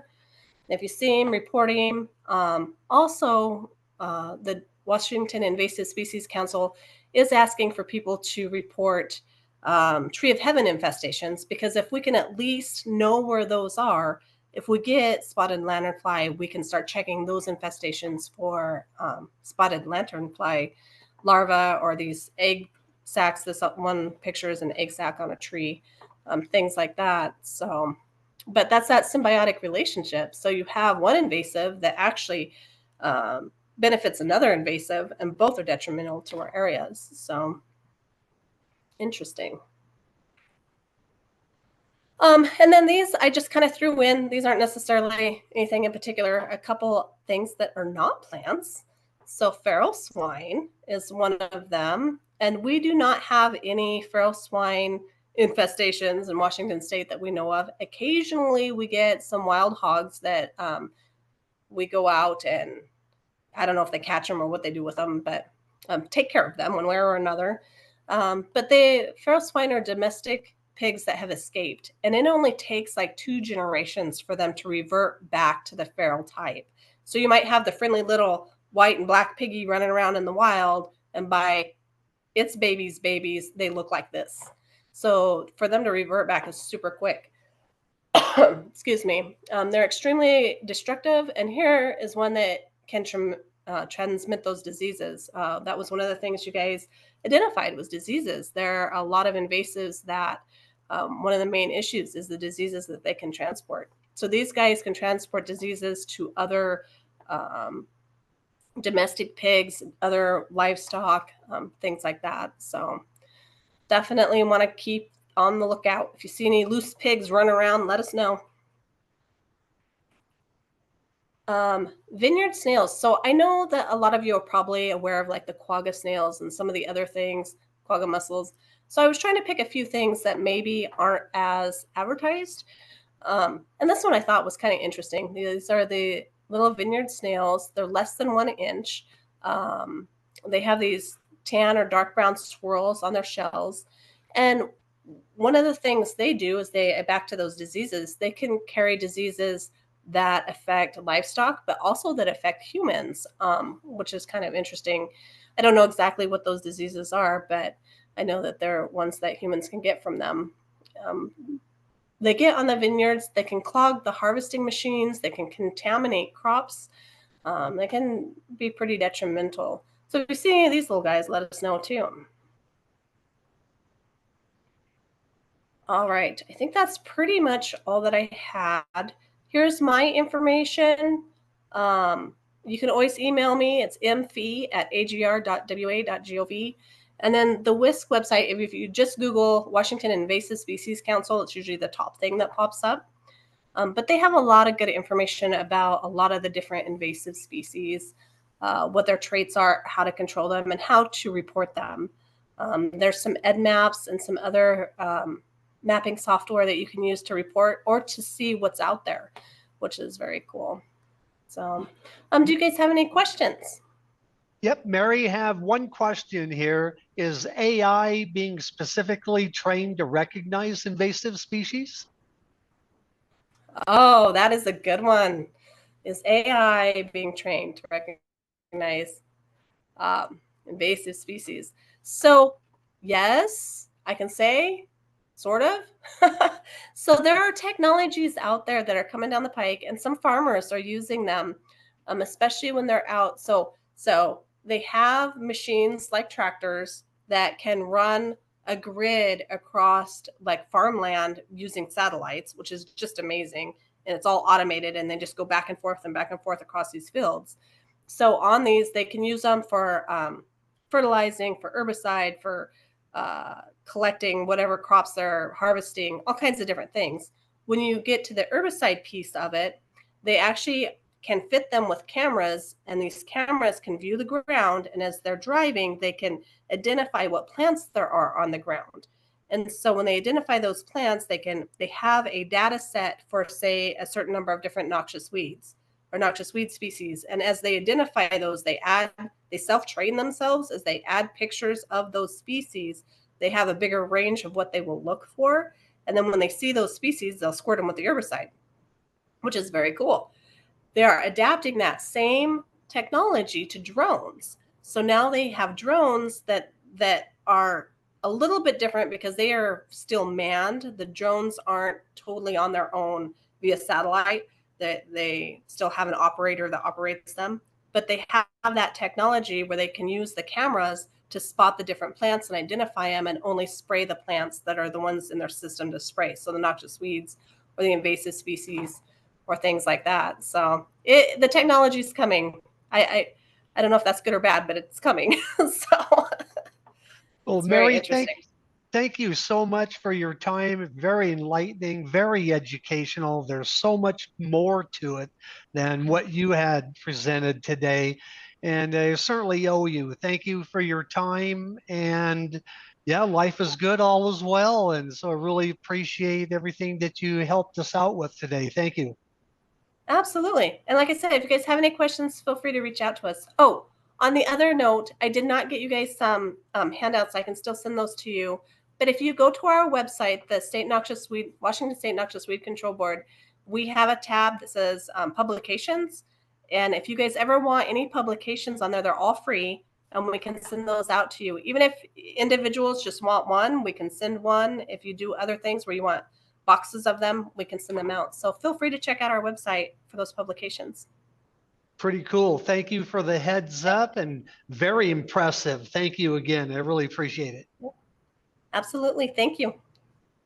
Okay, for everybody else, we're going to take a break and reconvene at 2:15. I'm going to stop recording. And